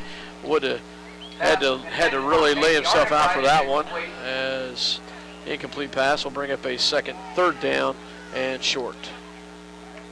Again, I think they're on their game. It's just a matter that was just barely out of his hands, just barely out of his hands. So 3rd and 3 from the 27 of the Lions. They will send Grayson George to the right, Casey Argenbright to the left, Dylan Crossan 2 in the backfield with McCullough. Takes the handoff, drops back to pass, throws it up, has Grayson George. Does he catch it? Yes, he did. He did catch it. Did catch it. No, there they wave it off. Oh, wow. I thought he had that. Yeah, so did I. Evidently didn't have control as he went out of bounds. Yep, must be. Wow, that would have been pretty, guys. Well, again, on that series, there were 2 passes that were just very, very close to being made, so they're going to be kicking it. Yoxel stands at his 15-yard line. Good snap. And not so good of a kick. Out of bounds at oh, come on. It went over the 50, didn't it? He's bringing it back to the 45 of Minneapolis. 44? Oh, no. I was looking at the wrong guy. I don't think it went that far, but we'll see for sure where they spot it. Actually, I'd say that's a pretty favorable spot for Minneapolis. Yeah, I'd say it is too. Putting it at the 45 of Smith Center. Yeah, I really didn't think that was... but I thought the other guys were going to put it at the 45 of Minneapolis. That was not the case. Redmond will start out here, 11-11 left to go in the 3rd quarter with their first possession. They will go to the fullback, Atwood. Oh, breaks it up on the outside. He's going to be gone on the left-hand side. He's got one man to beat, Casey Argenbright, and he's going to be forced out of bounds finally by Kyler Macy as he takes it. We'll see for sure where, but all the way down to the 20-yard line. So a 35-yard run. That was a play up the middle, and he was able to cut to the left to the outside after he got through the line. To the line, 20-yard line. Big run right there by the fullback. as he just bounces out on the outside corner. Deep in the Minneapolis territory at the 20 right now. So center under center. They go to Rogers, and Rogers will not get, maybe gets a yard on the play before he's taken down by Austin Crossan, as well as Brent Radke. And Kyler Moody in on the tackle. And it seems as though there's no pattern. You would think that they'd go maybe more to the right or left, but I'm seeing Smith Center. They run between the tackles. They're not particular where they hand it off or which side they go to. They will go towards the fullback, and they actually take it to the fullback, and it gets about the 4-yard carry. Will bring up a 3rd down and 5. And as one distinct pattern, Mike, is that as with any good wishbone team, they will pound it up the center with the fullback, because that's the key to loosening up the outside option. Is to consistently go get your look into the inside, and then once you do that, hit the outside. 3rd and 5 coming up here. Smith Center will go, fakes the handoff and gets it to Rogers. He will not have the first down as he gets it down to about the 12-yard line, bring up a 4th down here. Well, I'm going to go out on a limb and say they run it. That they're going to go for it here? Yep. 4th and 1? Yeah, I'd say you're right. They've got a kicker that you know you can kick. I'm taking a real chance here, Scott, of saying that. But they'll go for it. So. 4th down and 2 here at the 9:28 mark. Well, let's hope that Minneapolis can hold it. What a big stop this could be for the defense. This could be huge. Shut them down right here. Here we go. Lions in tight on the defensive side. They will go to the fullback. And he's going to have the first down. Kid's huge. Big run right there as Atwood takes it, gains about 4 on the play. Will give a 1st and goal. You know, time of possession has a lot to do with this too. You know, as far as Minneapolis' defense is concerned, they're out there on the field an awful long time because of the fact that Smith Center runs everything. 1st and goal from the 7.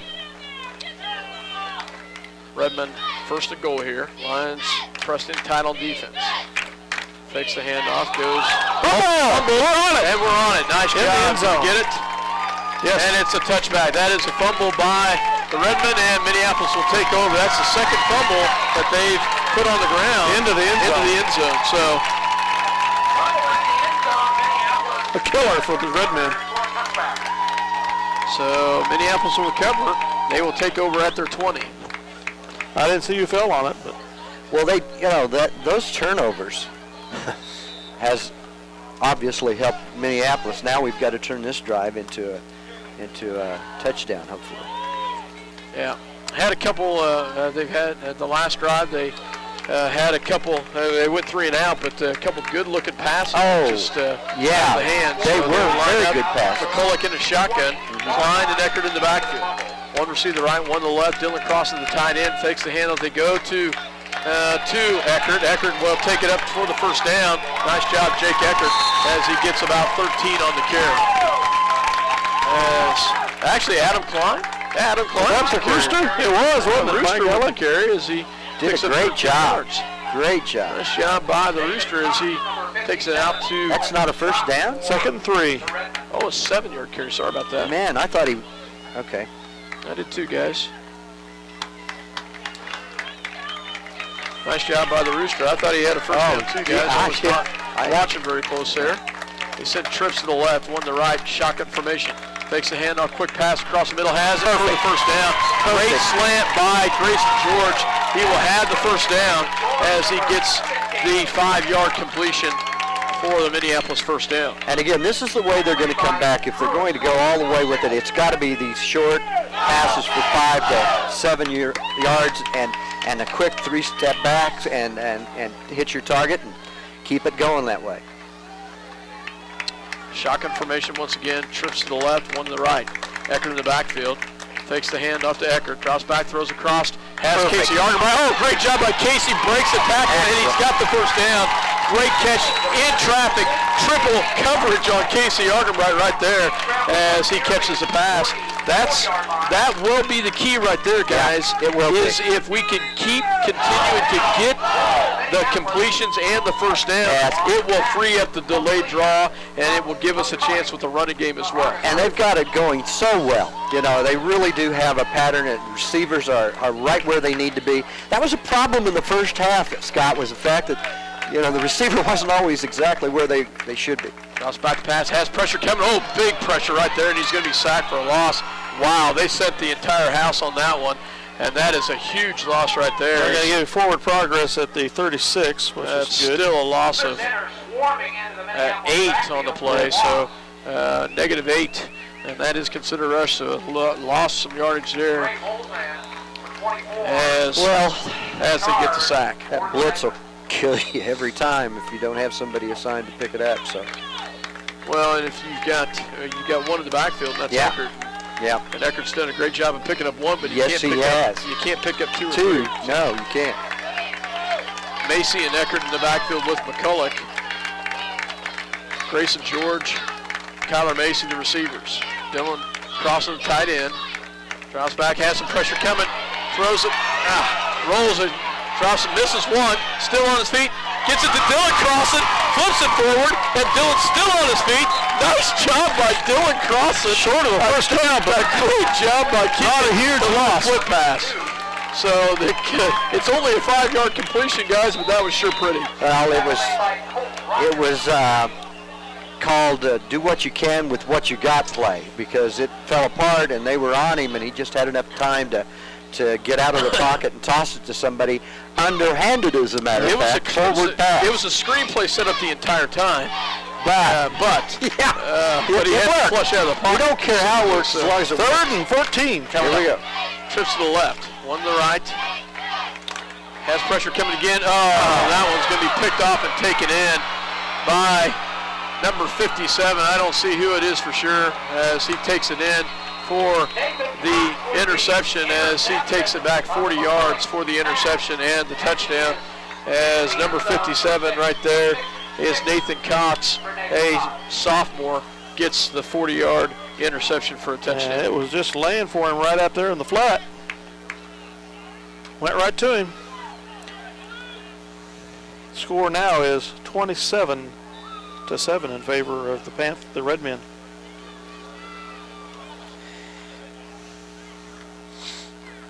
At the 5:39 mark, and they will try to kick the extra point. And that unfortunately shut the crowd down as he gets the PAT is good. So Too hard. Is that what he's saying? That's what he's saying, but that's not. Unfortunately, that's not who I've got listed. But I don't know who that guy is. Is there somebody by that name on the roster? So we'll take a break here for a word from our sponsors. Find out that. Ada Grain is proud to be a sponsor of Lions Sports and hope that the boys and girls have a successful season. Ada Grain believes that sports and a quality education go hand in hand, building strong bodies and minds. Bennington State Bank is proud to sponsor the Minneapolis Lions this season. They're proud to be a part of their great community and strive for excellence in their school curriculum and athletics. Bennington State Bank, your trusted hometown bank, with offices in Bennington, Minneapolis, Salina, and Wamego. Member FDIC. 5:39 to go in third quarter. The Lions down by 21 now. We're set to receive the kickoff. Another strong boot. Another strong kick, and it's into the end zone. So the Lions will set up on their 20-yard line. So, guys, I'm going to let you take over for just 1 second, okay? See if the Lions can get something positive rolling here. Well, we know series. We know that the shotgun can work for Minneapolis. It's just a matter of again, what I said before the second half started, the offensive line has to hold, so, he has the time to throw, and that's the big challenge they're having. Shotgun formation for McCulloch. Throws up, has a receiver, that's Grayson George, and he's catching it. A great catch, a great pass. Tremendous. 23-yard completion to Grayson George. It couldn't be placed any better than that. That was an incredible pass and an incredible reception. Just right over his shoulder. You know, and to come back after the interception and to strike like that, great confidence by Keegan. Nice job by the senior. Some kind of poise, isn't it? 44-yard line. That down is for the line as they get the 24-yard completion. That's saying we're still not out of this game, guys. We're going to give it to you if we can keep Shotgun. it going. Oh, has pressure coming. Oh, wow. That is big pressure coming That was by. not a lateral, guys. That was a forward pass. Big pressure coming by number 21. Wow, that was number 21. They had the is safety blitz on there. Yeah, they did. Matt Atwood, that's their senior fullback. Oh, my goodness, guys. You know, and that's the challenge they're going to have, is that's going to continue. So, I don't know. What do you do? Do that short pass to counteract that. Okay. Yeah. Or find that with a Their front four Play-action is pass just Oh, they're good, so aren't they? quick. Yeah, they really are. That's back, quick pass on the outside. Incomplete pass as he tries to get it to Jake Eckert. out of bounds, thank goodness. Because that was a lateral. Bring up that's a lateral, so it's a loss of 3rd and about 16 or 17. From the 38 of Minneapolis. so. Well, our crowd went dead on us, that's for sure. Hard not to. It's Hard to take the wind right out of your sails after that. It's a challenge. High formation for the Lions, drops back, throws up.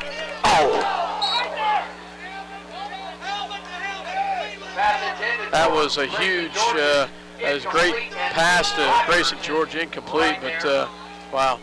He threw a bullet. There's did. no question about that. Just couldn't hold on to it. What a hit there by Colt Rogers as well. So, crowd calling for a helmet to helmet. I don't blame him. That was that was very much close to that. Yeah. So, Yoxel will stand at his 25-yard line to punt this ball. Good snap, and that's going to be taken by McNary as blocking the back. You got a good call. There you go. Nice job. The officials saw that one. We saw it as well, blocking the back as Minneapolis. They get it out to the 42-yard line, but The Yellow Hankies sitting at the 34. At the 34, so that'll back them up 10 from that spot, and that will that'll be their worst field positions. No, It will be. Yep. Up 24, if I remember right. Penalty infraction against the Redmen is a block in the back. So all the way down the 19-yard line to start this drive at 5:07 left in the third quarter. Oh, 15-yarder. That'll bring the ball clear back to the Redmen 15-yarder. First down. Now, block in the defense back, not a holding. takes it up a notch, gets to the guy with the ball, and we've got it back in a good field. It'd be nice to see something sweet happen defensively here. It certainly would. So That's familiar territory now for they Redmond. change it back. Yeah. Jeez. Okay. If I didn't think that was a personal foul call, 15 yards. Now it's a 10-yard penalty. So they put the ball at the 24-yard line. 5:07 left to go in the third quarter. 28-7, Smith Center on top. They fake to Atwood. They go to Colt Rogers, and Rogers takes it up to the 30, taken down by He is Adam Klein. by Rooster Klein, number 23.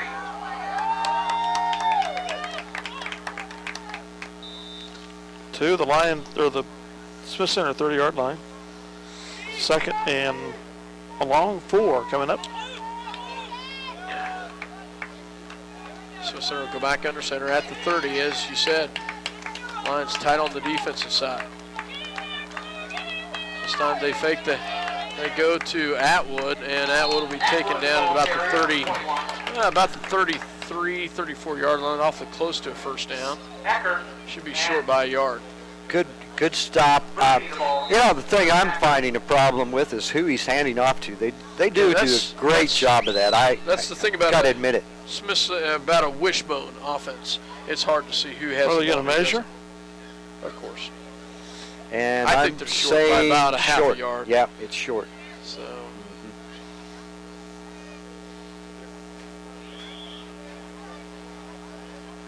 Maybe not. Wow, first down. Wow. That's First the down. first one I missed. Did not see that You, one. I mean, you're not infallible. Well, you know, what can I say? Jeez. Hawkeye just didn't come through that time. Smith Center will have the first down. I have to complain to you, Jerry Henriquez, about you that you're not infallible. Yeah. Smith Center will go back to the line of scrimmage. As they will fake the handoff, they go to McNary. There we go. There we go. There's a good stop. It's going to be taken. Still is going to gain about 3 yards on the carry. Taken down by Grayson George, Nick Torres, and Andrew Yoxel. Did a good job of stopping him, though. I mean, you know, he had a good start, but they didn't let him break through. As you were saying, that offensive line just, man, they're so powerful. It's hard to stop them. Quarterback goes under center. They fake it, go to Rogers. Rogers gets it up the gut, has the first down. Tackle by Klein. Gained about 7 on the carry. First down for the There's the chains. It's up to the 46, excuse me. To Smith Center. Smith Center 46. One thing you can say about this, when you have a running game, the clock continues to run. It goes a little fast. Yes, it does. And especially when, you know, both teams are not getting very many penalties called on. They go to the fullback, and wow, that is amazing, guys. Atwood gets 8 yards on the carry just like that. Such a powerhouse, you know, 8 yards. And you notice he really tucks that ball in. He doesn't let anybody have an opportunity to rip it out of his hands. And so now we've got a second down and about 2 yards for first down. And 2:37 left in this quarter with 28-7 score. In-line territory at the 46-yard line. Second down and 2. Quarterback goes under center. Drops back to pass, throws it up in the air, and incomplete. They go to that end. And good coverage by Casey Argenbright. And Smith Center throws their first pass of the night, and it's an incompletion. And imagine. I'll go out on a limb here and say the receivers aren't quite as refined as maybe Minneapolis has as receivers. It's where they probably get away with that is that they don't send anybody with them, and Argenbright did a great job of sticking with them. He was with them. He was with them. And they go to Atwood, and he will have the first down. Atwood, the ball carrier, number 21. On third and short, he will have the 4-yard carry for the first down. Tackle made by Nick. A great job by Casey Argenbright to stick with him because they went with that pass to the tight end, what we talked about, and Casey did a great job. Yeah. And had man coverage there. Pass was a decent pass, but great job by the Lions. But Smith Center comes back with the first down here at the 2:01 mark in the third quarter. Quarterback goes under center. Takes the handoff, goes to McNary. McNary breaks a tackle. And he'll have the first down to the Minneapolis 27 as he gets about a 14-yard carry. You know what's interesting, guys, is McNary. I was more worried about Colt Rogers, but McNary's has been the one that's he's been their go-to guy, hasn't he? He's been their go-to guy, and hasn't touched the ball as much as Colt Rogers, but he's got more yardage. 27-yard line of the Minneapolis Lions, first and 10. Minute 30 to go in the quarter. The kid's such a moose, it's hard to stop him. So they go to Atwood. Atwood's going to have the first down. Atwood, the ball carrier, number 21. I lost that one. I'm, as I said before, having a hard time keeping track of who he hands off to. Atwood on the outside, give him a gain of 9 on the play. We'll bring up a Smith Center second and 1. Second and 1 at the 18 of Minneapolis in the red zone. Smith Center comes back up under center. As Hobbleman, the quarterback,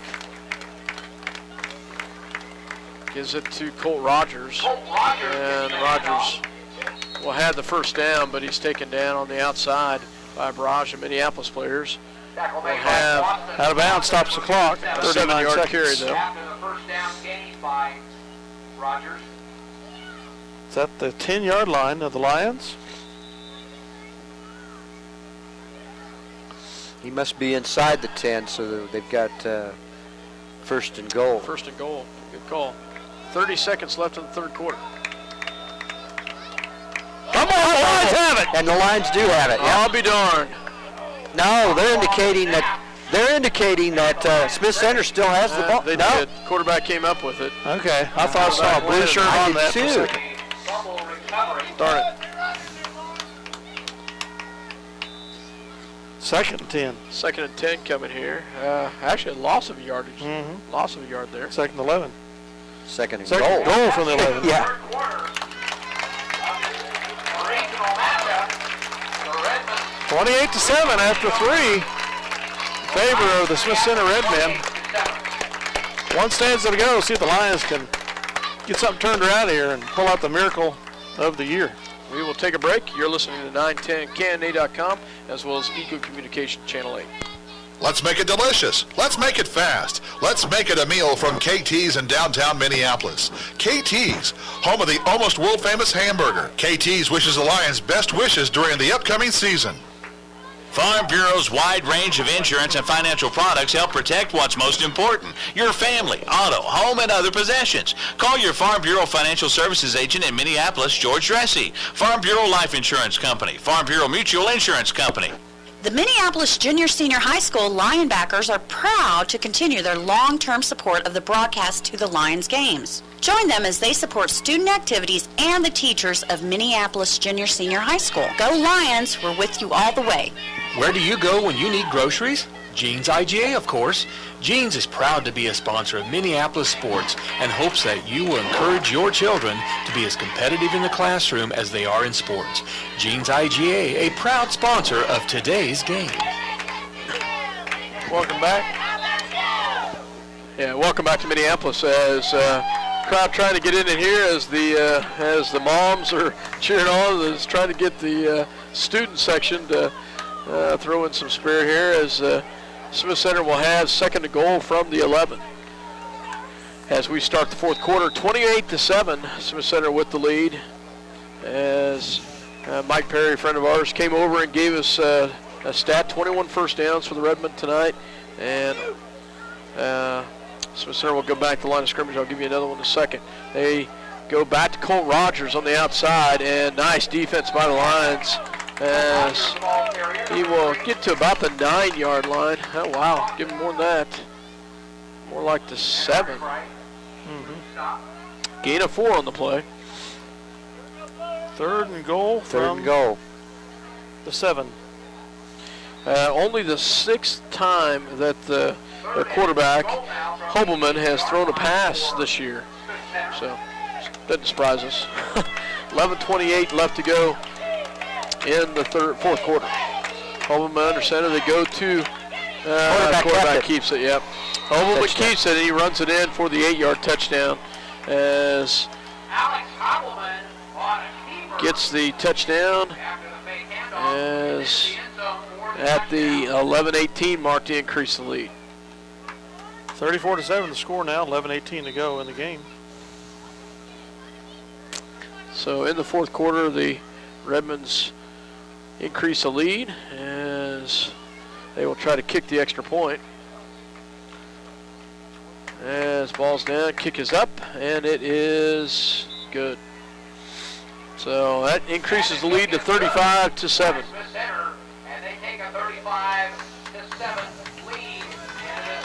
Well, see if we can get some offense rolling here for the Lions. Get some zip back in the game. Take another break for a word from our sponsors. Roth Repair has been a fixture in Minneapolis for some time now. Fixture, get it? Roth Repair can fix, replace, maintain, patch, build, remodel, and mend just about anything. The work is professional and the cost is reasonable. Roth Repair, Minneapolis. Call them today if you need something done right the first time. It's fast, it's furious, and it's fun. It's Minneapolis Raceway. Minneapolis Raceway has brought you exciting races to Central Kansas and will continue the tradition. Minneapolis Raceway will give you and your family some of the most exciting races ever seen. Go Lions! Todd? And this one is going to be returned, guys. Casey Ardenbright will get it about the 12-yard line, and he'll be tackled right there at about the 19-yard line. So, just as effective. yeah. So, Except you never know. Once you get your hands on it, it might break. so Minneapolis will start. 11-12 left to go in the ball game. Smith Center up. It should be 35-7, not 37-7. So that's our scoreboard too. Yes, sir. I noticed. I wasn't going to say anything, but yeah. So McCulloch under center, 2 in the backfield. That's Klein in. He drops back to pass, throws it up in the air. Has Grayson George, Cole Rogers with the interception. And Rogers will bring that back. Oh, nice job by Adam Klein. Wow. There, he got it corrected. It's 35-7 there. The center's up with a real good field position here at the Lion 32-yard line. The 1st and 10. 11:04 to go in the game. Yeah, Smith Center will have the ball after Cole Rogers brings it down. What they're doing now is double coverage, and they will have the ball at the 31, Minneapolis 31, as Hobbleman will go under center. Goes to Cole Rogers, and Rogers will the ball carrier, go up for about a 4-yard carry to about the 27-yard line. 3-yard gain on the play for Rogers. Well, the lack of a run game here has told on us in the second half. Yeah, it sure has. Number 53. Only 3 rushes for us in the second half so far. Actually, for negative yardage because of the sack. Ball is at the Minneapolis 27. So they will take the ball to Atwood. They'll go to McNary. McNary will have the first down on the right-hand side up to about the 18-yard line. Gain of 9 on the play. Brings up a Smith Center first down. Radke, number 53. Radke with the tackle. It's on the 19-yard line in Minneapolis now. 10:15 to go in the contest. From the Minneapolis 19. As they will come up the line of scrimmage here. 10 minutes left to go in the ball game. Smith Center under center. They'll go to Atwood, and Atwood will be tackled at about the 14-yard line by Dylan Crossan. Gain of about 6 on the play. Excuse me, 5 on the play. Gain of 5 yards. Minneapolis's defense has been out on that field an awful long time. Yeah, They've got to be wearing down a little bit. Well, most of them play both ways, too. yeah, you're right. Under center, they will go back to Atwood. Oh, wow. Missed that one completely. McNary, the 13-yard around the corner. After the fullback touchdown run by McNary. McNary into the end zone for 6 At the 9:18 mark. Makes it 41-7 in favor of the Red Men. That's just, that is amazing, guys. Well, what can you say? The Minneapolis Lions knew what they were going to bring to town. They prepared for it as hard as they could. You're right. What can you say? Tries to kick the extra point. Kick is up, and it is good. Smith Center will have a 40. It's supposed to be 42-7. 43 on the low board, but 42 points. must be training a rookie in there. There, it has been changed. It's now correct. We'll take another break for a word from our sponsors. And Shelley Wilson and Wilson Shields Funeral Home offer affordability and dignity. They know that the Minneapolis Lions will have a great season and want to wish them the best. Wilson Shields Funeral Home, our family serving your family. City Pharmacy has brought to you quality professional pharmaceuticals since 1963. Joe and Amber Wool will help you with your medications, durable medical equipment, cosmetics, gifts, and greeting cards. Your hometown pharmacy, City Pharmacy, downtown Minneapolis. Welcome back to Minneapolis here as Smith Center increases their lead 42-7 as they will kick the ball. And this one's kicked, will go into the end zone as goes right by Jake Eckert, and Smith Center will have another touchback. Minneapolis will take over at their 20. They need to get something going offensively, or this could turn real ugly real quick. Yeah. As Lions will come back out the line of scrimmage here. McCulloch will bring his squad up. They'll send Casey Argenbright and Kyler Macy to the right. Grayson George to the left. And Eckert in the backfield with McCulloch in a shotgun. Dylan crossing the tight end on the right-hand side. Cross back, throws across the middle, and intercepted again. And this time by McNary, and McNary is going to take it all the way back to the 12-yard line. Third interception of the night, or fourth? Fourth interception of the night. That will return for good yardage to the 15 of Minneapolis.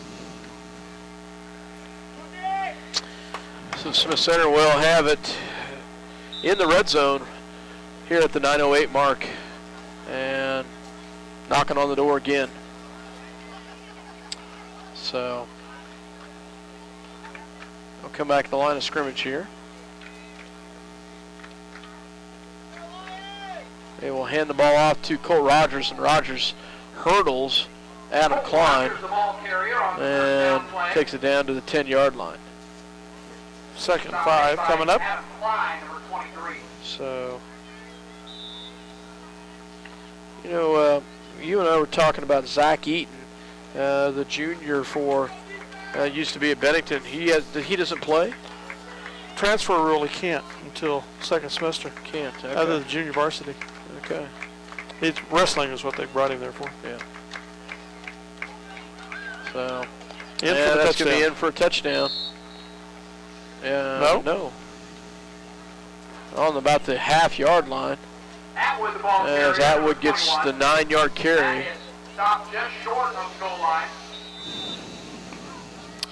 You guys know better than I, but in the playoffs, or well, any regular season game, if they get a 40-point lead, doesn't the clock continue to run? That's our league. Yeah. Okay. It's our league. It's not in the playoffs, though. Okay. Unless both coaches agree to it prior to the game. As they go in for the touchdown to make it a 48-0 lead. I didn't see who scored there. And we asked them to do that 3 years ago when they were here, and they run score on us, and they said, no, our guys don't play 9 games a year like you all do. We need time and stats. Okay. So that answers my question. Ball carrier into the end zone from the 1. 48-7. Redmond points. As they will kick the extra point. And it is good. As if they don't get enough experience playing through to the final game of the year all the time. I thought that was a pretty weak excuse. Anyway, 49-7, 8:02 to go here in the contest, and I said it once, I'll say it again, the Lions desperately need to get something going offensively.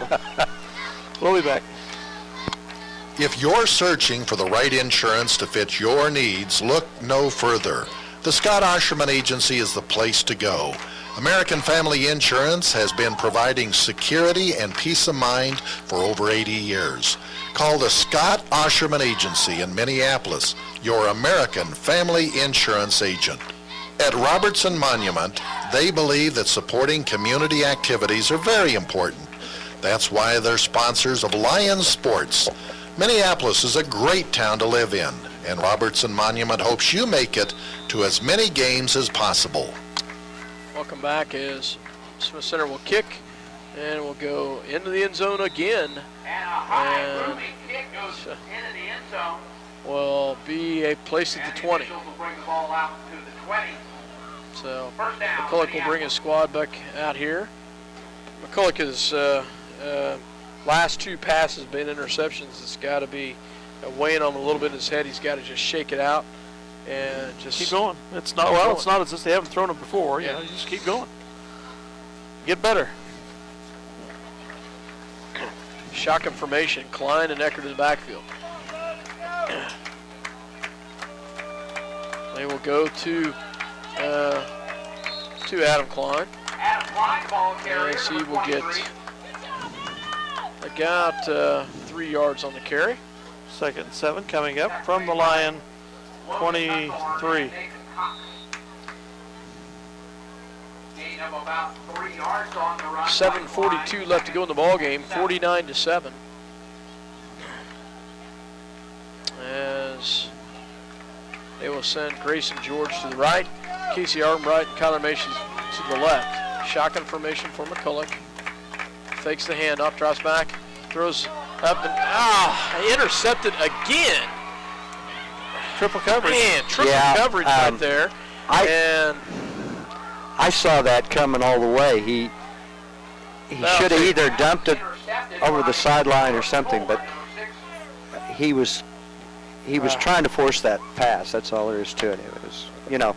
I'll tell you, at Smith Center, what they did at halftime is they made some huge adjustments on the passing game. Yes, they did. And no question about that. They changed their defense around or something because, wow, they have just a huge adjustment in the second half. First and 10 at the Lion 27.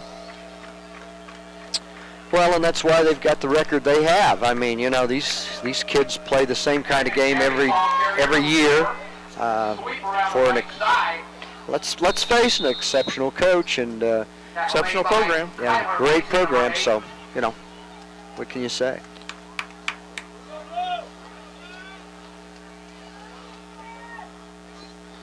.6:55 and counting on the clock here. The ball is at the 19 of Minneapolis.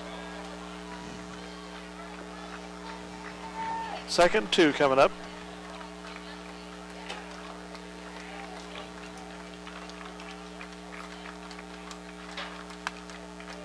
As Smith Center will take it up to about the 20-yard line.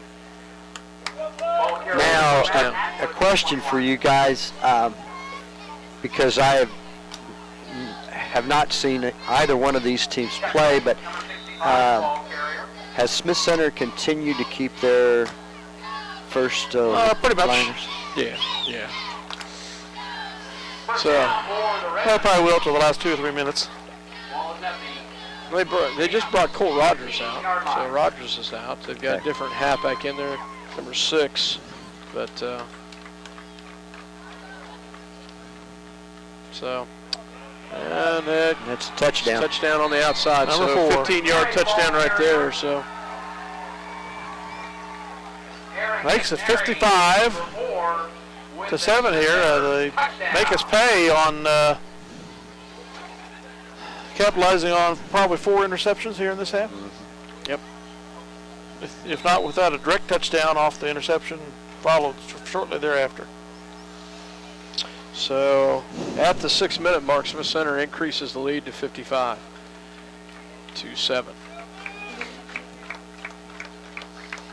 And ball's down, kick is up, and that is just one heck of a kicker. Damone Shebart. I finally understood the name. Well, that's the name I have been trying to talk about. Damone Shebart. And he is, no, that's not, guys. That's not who Damone Shebart. I don't see him anywhere on the roster. I have no idea. No, I don't either. So he's not here on this roster anyway. So 6 minutes to go. The Lions trail big after 21-7 at half. It's 56-7. The turnovers have killed us, and the lack of a run game have complemented it here in the second half. Lions set to receive again here. As you hate to see a disappointing season end just like this, as Eckert will take it at the 10 and it has a seam right there. Nice job, Jake Eckert, and he'll be taken out of bounds at the 40, but Jake shows some speed right there. Gets up to the 42-yard line. Nice return by Eckert right there. It's nice to get out of the way from the 20. Yeah. So Eckert did a great job of running that one right there as he gets a nice little return. Well, had an opportunity to run it back. 30-yard return right there. First and 10 for Minneapolis from their own. And I think they might be substituting a little bit here on defense. Not ever completely, but I think there's some fresh faces out there on defense. We got 12 on the field. So. Yep, not anymore. He got off just in time. Ball goes up the gut, and they will hand it off to Jake Eckert, and he will get about 4 on the carry. So, Jake's first carry, guys, in the second half. You know, and interesting stat there. And a compliment to the fans, too, because they haven't been leaving. They're staying with their team all the way to the end. I think Jayhawk walk, are they? It's a great compliment to the community of Minneapolis that they're not walking out on their team. That's really good. Great pass to Grayson George at the 420. Breaks it back in. 10, 5, touchdown Lions. Great job by Grayson George and Keegan McCulloch right there. The 54-yard touchdown pass. I want to say something really quick. Keegan needed that just to get through the cobwebs and said, hey, I've had a great high school career, and I ended it right. Just a great job. That was a great job by Keegan McCulloch to Grayson George. Grayson had a great finish on that one. It was perfectly thrown in between, and he had double coverage on him too. It was perfectly thrown in between the two defenders. So Yoxel to try to kick the extra point here. Ball's down, kick is up, and it is good. Nice job. As makes the score 56-14 at the 5:06 mark. Nice job by the Lions right there. As the PAT kick is good, as Minneapolis gets on the board as they make the score 56-14. We're going to hear a word from our sponsors. Bennett Autoplex supports the Minneapolis Lions. At Bennett Autoplex Salina, you'll find a small-town family atmosphere with great prices on new and used cars, new GMC trucks and SUVs. Serving their customers since 1957, Bennett Autoplex Salina. Eagle Communications, home of ECTV, high-speed internet, 910 KINA News Talk, and 99 KG Country is a proud sponsor of Lions sports coverage. Listen to live broadcast on 910KINA.com or on your local Eagle Cable, Channel 8. CNR Plating would like to take... We have just tied for the most points scored against Smith Center this year. 14. Oh, you're kidding. 14? That's amazing. As Yoxel will kick it, and it's a pooch kick out of bounds. No, it doesn't go out of bounds. Picked up at about the 18-yard line by McNary. McNary still on his feet. Hit a couple times. Taken down hard. Jake Eckert with the big hit, and then he's finally taken down, but a couple big hits right there.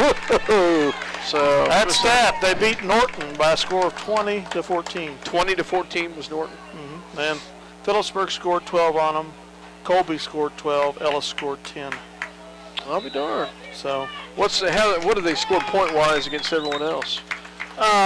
Those were the closest ones. The others were 59, 59. 59 and 59 the first two games. Yeah. Zip, zip, zip. So their assistant coach said one of their toughest games was against Phillipsburg. So go under center. They got a different quarterback in there. And quarterback gives number 11, Brock Baxter, a junior quarterback in. I didn't see who was running that ball. 65, fullback, and he is not in there, so I'm listed there.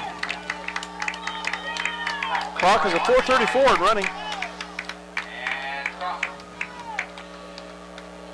4:29 left in the ball game. So center under center. Excuse me. Ball goes up the gut. As now, that's not one taken- thing you see very often. taken by number 6. He tried one hole, it wasn't there. And he bounced right backed off up, of it. Backed Yeah. up and moved over a little bit. Thought the other hole Yeah. goes through. Yeah. Still gained 4 yards on the play. Yeah. I was, yeah. I thought they had him stopped, but just didn't wrap him up. 3rd and 1 now for Smith Center. So center will come back to the line of scrimmage here on 3rd and 1. Ball is at the Redmond 34-yard line. So defense needs to short up here. Quarterback under center. They will go to the fullback. Didn't make it. Yes. Didn't. It's not down. We got the ball. Did we Yes, get the we ball? did. Yes, we did. Yeah, I thought so. Fumbled, and Minneapolis has the ball.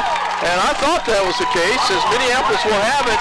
I'm not sure who stripped it there, but 58, Nick Torres with the strip, and he's got the ball, and it's a Minneapolis the fumble. Minneapolis has it. Great job by the Lions. In great position. Well, 36-yard line, that was Smith Center.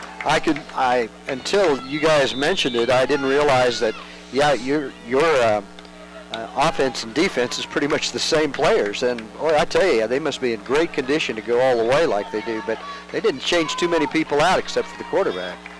And he does play some defense as well. Keegan, usually, they give it to Adam Klein. Adam breaks the tackle. Nice job, Rooster Klein, as he takes it to the 20-yard line. A 15-yard carry for a Minneapolis first down. Nice job by the Rooster. To the 21 of Smith Center. 3:20 to go in the game. And they bring the first string back in. I've had enough of this stuff. Smith Center. We're not going to score the most points on us that have been scored. Score another touchdown on them, so let's bring in our first string again, and that's exactly what they did. Their first string defense comes back in. That's a compliment. Shotgun formation for McCulloch. Fakes it, gives it to Garrett Lott, and Garrett Lott with his first carry gets it back to the line of scrimmage for no gain.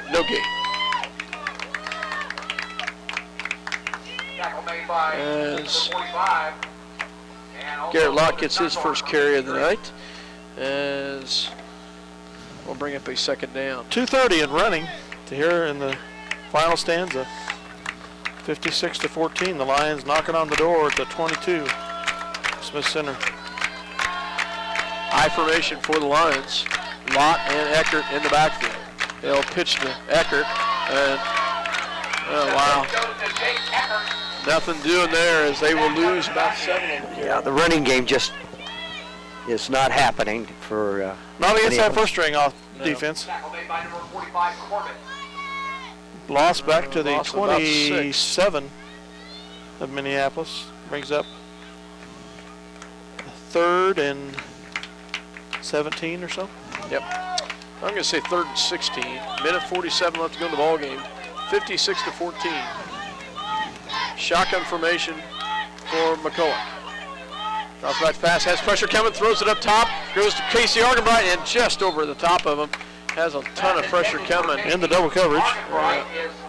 And we'll bring up a 4th down.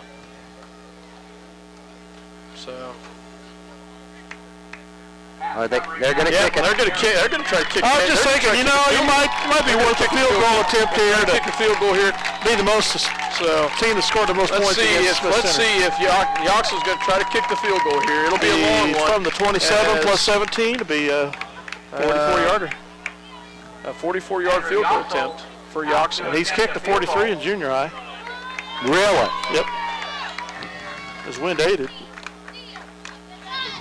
And kick is up. Is it long enough? Yes, it is. It's good. Way to go, Andrew Andrew Yoxel as he kicks the 44-yard field goal. Nice job by the sophomore Andrew And the Yoxel. Minneapolis Lions have scored the most points of any team on the schedule, Smith Center this year. 17 at the 128 mark, 56-17. And that's real close to the school record on distance. I think 44 is the distance. Israel. I could tell, Mike, you were questioning it. Yes, I knew you'd bring that up. Frankly, that was very, very well done. Nice job by Andrew Yes, Yoxel. it was. Very great job for the kid. He did a good job on that one. So nice job as Minneapolis kicks the 44-yard field goal to make the score 56-17. Hats off to Andrew Yoxel. As Mike comes in and says we finally got that field goal, and we did. Nice job by Yoxel there at the minute 28 mark. And hats off to that young man. Andrew Yoxel's a great kid. Fundamentally sound kid that plays a lot of different positions. Yoxel kicks it towards the out of bounds. It's going to be taken it's going to go out of bounds. That will bring it back, and I'm sure they'll make us out at the 14-yard line. Actually, they're not. They're just going to bring their offense in. So. And they bring the first team offense back in. I don't know. It looks like it. Yeah. Looks like it. So. 128 to go. Yet they brought their first team offense back in. My golly, you scored a field goal on us, so we're going to run it down your throats. We're going to try anyway. So nice shot. Minute 28 left to go. It's pretty exciting, the fact that we scored 17 points against them. So they go up the gut, and jeez, Pete. Big hole right there. It's 65 yards. Up the gut, and jeez, Aaron McNary, the ball carrier, up the middle into the end zone for another. yeah, that's just pathetic. 62-17, 1:17 to go. At the minute 17 mark, and that's pathetic. 62-17. That's when I don't like Smith Center. Of course, I don't like Smith Center, period, but I'll tell you, that's pretty pathetic. That's no worse than Beloit throwing a touchdown pass 2 seconds to go last year at halftime. So, extra point is good to make the score 63-17. With the point after. I think they'll short kick it on offense kickoff here. I don't know. Let's take another break. This time to thank their many friends and customers for making their business what it is today. Kevin also wants to wish the Minneapolis Lions a great season. C&R Plating, a Lions sports backer.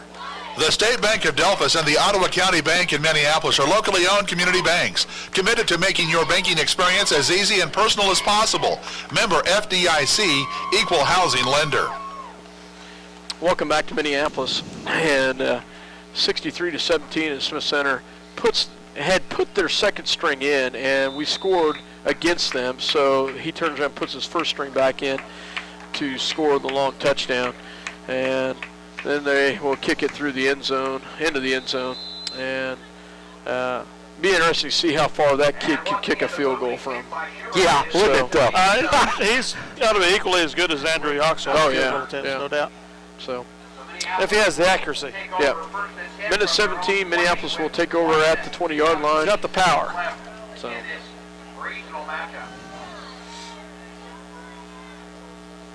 As they'll come up here.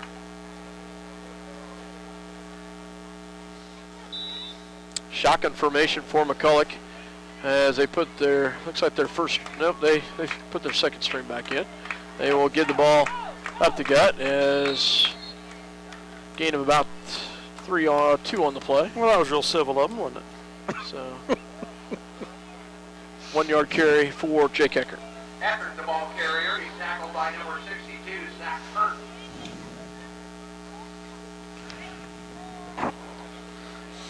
So 53 seconds and counting here. They'll send Grayson George to the left. I formation, Eckert and Klein in the backfield. Casey Argenbright to the right. Dylan Crossan, the tight end, on the right-hand side. And it goes to Eckert again. And will be tackled at about the 20. No gain. Eckert, the ball carrier. So This game should be gonna history, end the right? game. Yep, I'd say at that's gonna 18 be it. seconds left. That's going to be it. So Yep. Teammates are congratulating one another on a good season. yeah, you know, Final score will be 63-17 here tonight. This regional playoff game, Class 2A at Minneapolis. Smith Center with the win. I'll tell you, I want to point this out. I'm very proud of these kids. There's a tough, tall order to try to come in and take care of the Smith Center team. But I'll tell you, I'm proud of our kids. They did a great job. They come up with a loss, but I'm very proud of these kids, guys, and nothing to hang your heads on. Oh, no. 17 points against this Smith Center team, and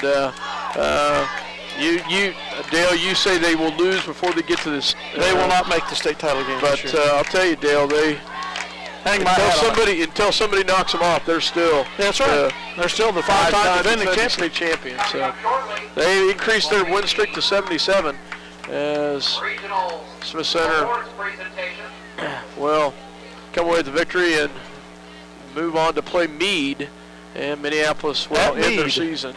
No, it'll be at Smith Center. No. Okay. It's the furthest most west team. Except will host except next round. if Meade has had a home game and Smith Center has not, then there is a formula in there, Dale. Well, their assistant coach says they're at home. So Yeah, I tell you what. think because they have not been at home they were not home last week. Yes, they would have been. They won their district, so they would have held the home game. Okay, they were home last week. They traveled this week. Yeah. So, I don't know. The state rules say they're at Meade next week. Okay. So, needless to say, Smith Center comes away with the victory. Minneapolis will end their season, but I'll tell you, hats off to these kids from Minneapolis. They end their season 7-4, but just a tremendous season for these kids. Regional runner-up award to the Minneapolis Lions. So Lions received the regional runner-up, and I've enjoyed this season broadcasting these kids. It's a great group of kids, and I hate to see it end, but you knew coming in against Smith Center that it was going to be a tough game, a tough challenge, but they gave them a run. And, they did. And plus they scored 17 points, guys. Hey, that's I'm pretty excited about that one. It's like it's 44-yard field goal. What the heck, you know? It's like you said, Scott. When Smith Center came out in the second half, they made some adjustments because they were in it big time the first half. 4 interceptions in the second half, plus a lack of a running game. What let's end. Because the first half they gave them a heck of a really good game. They were in it all the way. And they really only had 2 long touchdown plays.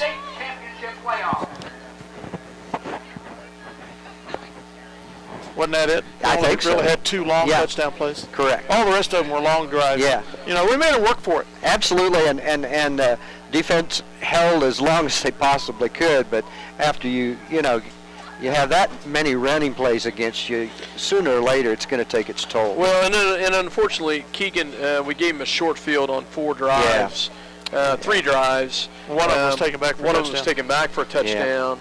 They scored on those short drives. They only punted 1 time tonight. Yeah. It's a short drive, short field. It's going to What can you do? Yeah. So, but well, they had a good season. They got this far. That's right. A lot of teams didn't. So. Once again, well, let's take another break for a word from our sponsors. We'll be back.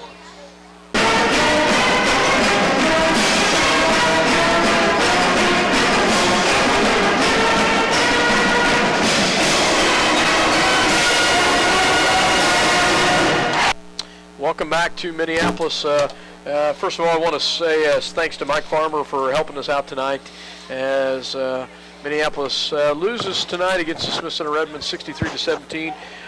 Run through just a little bit of stats here. Basically, start out with in the third quarter. Basically, the only score in the third quarter was a interception for a touchdown. Dale. Really? Yeah. So it seems like a long time ago. So Keegan threw a 40-yard interception for a touchdown and ran that one back, and then Smith Center kind of unloaded on us at that point at 11:18 in the fourth quarter. Scored an 8-yard touchdown. 9:18 after an interception, a 13-yard touchdown. 8:02 after another interception, a 1-yard touchdown. 6 minutes after another interception, a 15-yard touchdown. And then Minneapolis scores at the 5:06 mark. They get a 54-yard touchdown completion from Keegan to Grayson George, and I'm glad that Grayson and Keegan ended it on that one right there as they get the touchdown. And point after attempt was good. And then with 1:28 left after a fumble, Andrew Yoxel kicks a 44-yard field goal, his first of the season. Might have tied a school record. I'll have to go home and check that. And puts Minneapolis down at that point by a score of 56-17. And then they turn around. Smith Center turns around and puts their varsity back in with 1:17 left, and they run a 65-yard touchdown run, and the PAT kick was good. Every touchdown tonight by both squads, PAT kick was good as just a phenomenal kicking night for both kickers. But Smith Center ends the night with the 63-17 victory. 31 rushes for Smith Center in the second half, 265 all total yards. Their big carry was Aaron McNary had over 200 yards at least. I didn't add it up, but had a big night. For Minneapolis, passing-wise, 6 for 14 in the second half for 105 yards. All those completions, 4 of those completions were to Grayson George. Grayson had a big night tonight, had over 140 yards receiving, and had a great night tonight. Rushing-wise, 9 carries for 10 yards. That's phenomenal in itself. Very few times have the Lions been shut out on a running game this year, and hats off to the Smith Center defense. Oh, yeah. They were able to get that kind of a result, and it left us having to pass to survive. And usually when that happens against a strong team, interceptions are going to occur. And that's exactly what happened in the second half. Yeah. Hats off to the Smith Center team. They are phenomenal. They have a program that is just unheard of, and they get to move on to take on Meade next week. And Minneapolis ends their season, but a great season it was, Dale. 7-4 overall, and they finished one amongst probably the top 4 or 5 teams of the decade for the Lions in the 10 years that we've been broadcasting these games for you, and that's the best decade in Minneapolis high school history for football. Yeah, and these kids, great year for these kids. We lose Keegan next year. Lose Keegan, we lose Adam Klein, we lose Austin Crossan, lose the Moody boy. Yeah, we lose. I'm probably leaving somebody out, and I'll get in trouble here, and I apologize for that, but we lose an awful lot of good players. But, of course, that happens every year, and we've got a lot of good young kids coming up. And we're going to have to, but one of the big things is going to be Nick Torres. Find Charlie Lynn. Charlie Lynn. Find a quarterback for next year. Tyler Davis. Yeah, that will be the big question right there. And, you have a young sophomore in a freshman, Matt Comfort. He'll be a sophomore next year. You have Grayson George, which was a quarterback in his days in junior high, but you hate to take him out of as a receiver. And you have also Andrew Yoxel, which I think if just would be a tremendous. It'll be between him, George, and Comfort next year for quarterback, and I'm sure they'll want to keep George as the receiver if they can. I would think so. But needless to say, Lions had a great season. It ends tonight, Dale, but hats off to these kids. I can't tell you enough how proud I am, guys, of you, and I hope you're listening tomorrow when you watch this, or not tomorrow, but when you watch next weekend. Next weekend. I can tell you one thing, I'm very proud of you guys, and it's been an absolute pleasure to be able to call these 11 games this year for this line. Keegan McCulloch ends up with 2 touchdown passes tonight, so for his season moves him to 18. That's the most he's had in a season, and 1 short of the season record for touchdown passes held by Jake Goeth in the year 2000. Other than that and the longest pass completion for a touchdown, those are the only passing records that Keegan McCulloch doesn't own in the Minneapolis record book. After playing roughly 3.5 seasons, maybe a little longer, as starting quarterback for the Lions, this is his 4th postseason experience. So he's by far the most experienced quarterback in practically Minneapolis school history, at least in long memory, and his records show it. But we've got a lot to look forward to coming back next year. Thanks to all the seniors who've contributed so well over 4 years. I'm going to run through the seniors real quick here. Keegan McCulloch, Adam Klein, Caleb Bristow, Kyler Moody, Austin Crossan, Nick Torres, Tyler Davis, Charlie Lynn. Seniors, I want to thank you guys for playing at Minneapolis High School and just a great career. Thank you guys for that. All the blood, sweat, and tears and great effort. And I look forward to you underclassmen coming back next year and bringing on the Lion tradition and Lion pride that we've kind of started to develop here with this football program. And hats off to these kids.